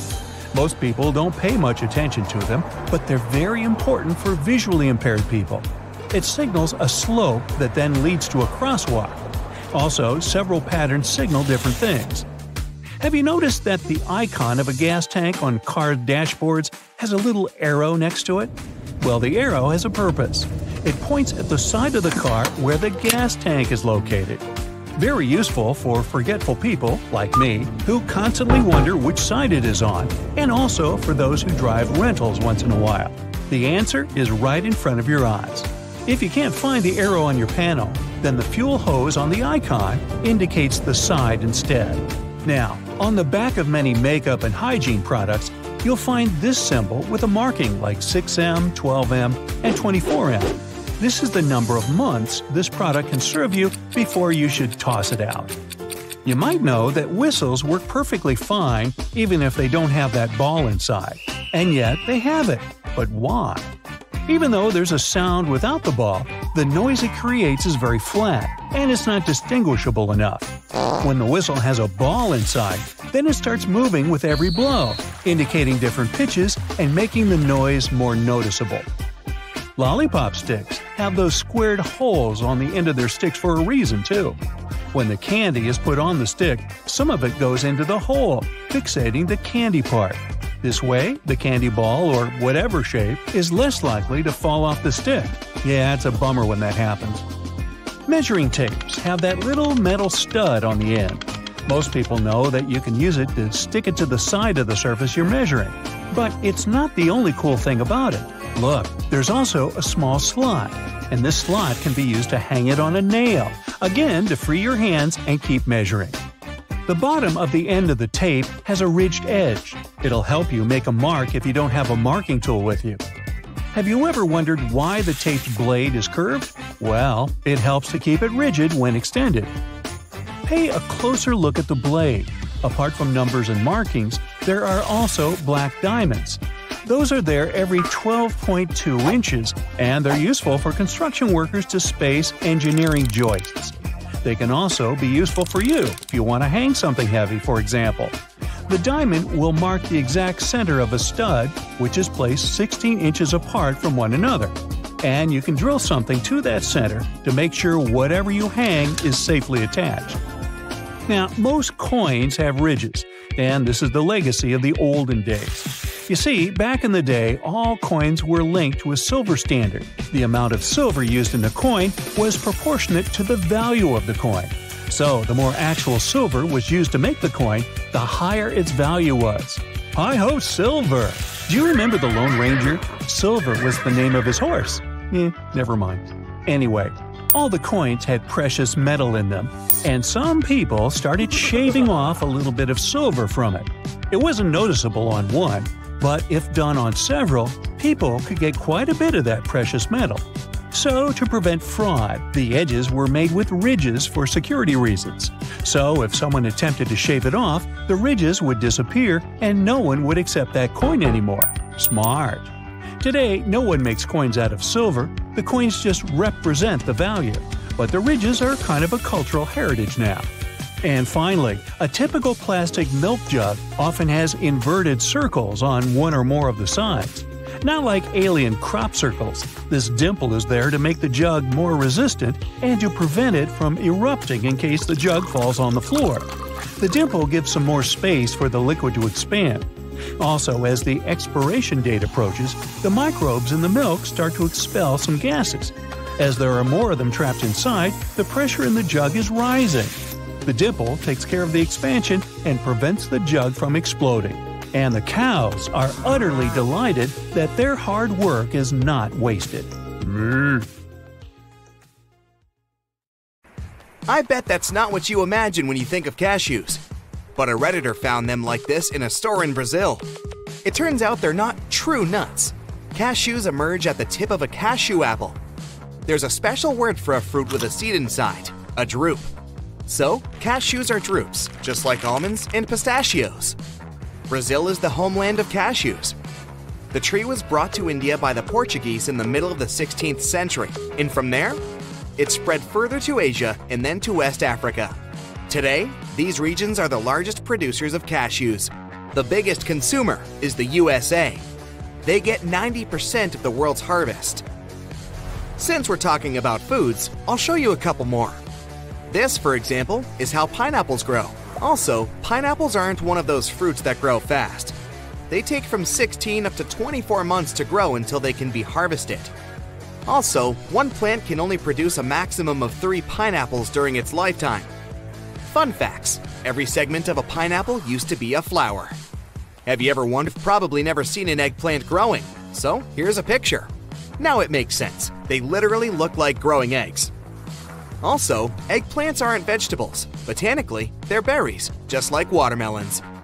Also, eggplants aren't only purple. They can also be white, green, and even purple with white stripes.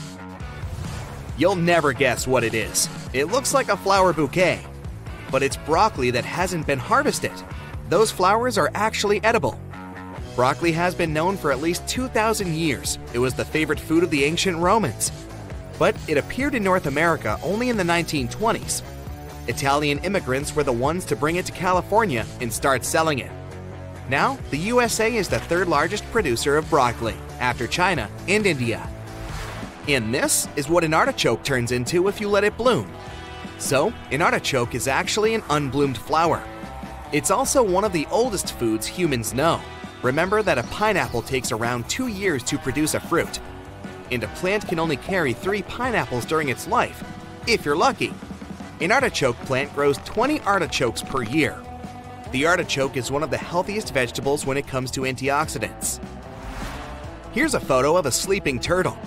Many of them sleep inside their shells. It's an instinct to protect themselves from predators. Still, some turtles can't retract to their shells, so they sleep in positions similar to this one. These animals are active during the day and sleep at night. The amount of sleep a turtle needs depends on the species. It can be from 10 hours to just 1. On average, a turtle takes a 4 to 6 hour long nap. The most important factor for a turtle when it goes to sleep is to find a safe place. They can hide under leaves or in holes in the ground. Have you ever seen a chameleon's feet? You're welcome. So, those guys have 2 toes on the inner side of the foot and 3 on the outer side when we talk about front feet, and it's the opposite for the back feet. Chameleons live on trees, and their feet help them climb better. We all know about chameleons' unique ability to change colors, but they don't change them to camouflage. In reality, the color depends on the chameleon's mood, temperature, humidity, and light. Also, do you know that some of them have tongues that are twice as long as their body? Ever seen a goose mouth from up close? They have teeth. Only they're called beaks. Goose are very loyal creatures. It's not a myth that a duckling bonds with the first moving stimulus they see after hatching. No matter if it's a goose, a person, or even just an object, they will stay dedicated to that lucky creature or thing throughout their lives. Geese also mate for life, and they're very protective of their offspring. If they lose a loved one, they mourn them. Also, if a goose in a group gets sick or wounded, a couple of other geese will stay with it to protect and take care of it. This cute little buddy is a newborn alligator. But don't be tricked by its cute appearance. This little dude has around 60 teeth already. Also, it's not the DNA that determines the gender of an alligator, it's the temperature. If eggs were laid when it was hot, male alligators will hatch. If they stayed in colder temperatures, then there will be a bunch of females. After hatching, it takes an alligator 10 years to mature. Overall, alligators live around 35 years in the wild. Also, alligators can't live in salt water. Unlike crocodiles, they don't have special glands to excrete salt from their bodies. And this one is a newborn pigeon. I bet you've seen thousands of pigeons in your life, but probably never a newborn one.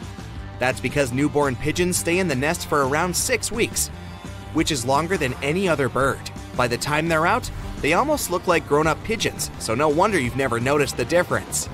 Also, these guys are possibly the first birds domesticated by people.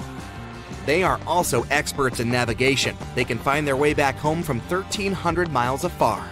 It's more than the distance between New York and Florida. It's believed that pigeons have an innate sense of direction. Back in ancient times, pigeons actually delivered mail.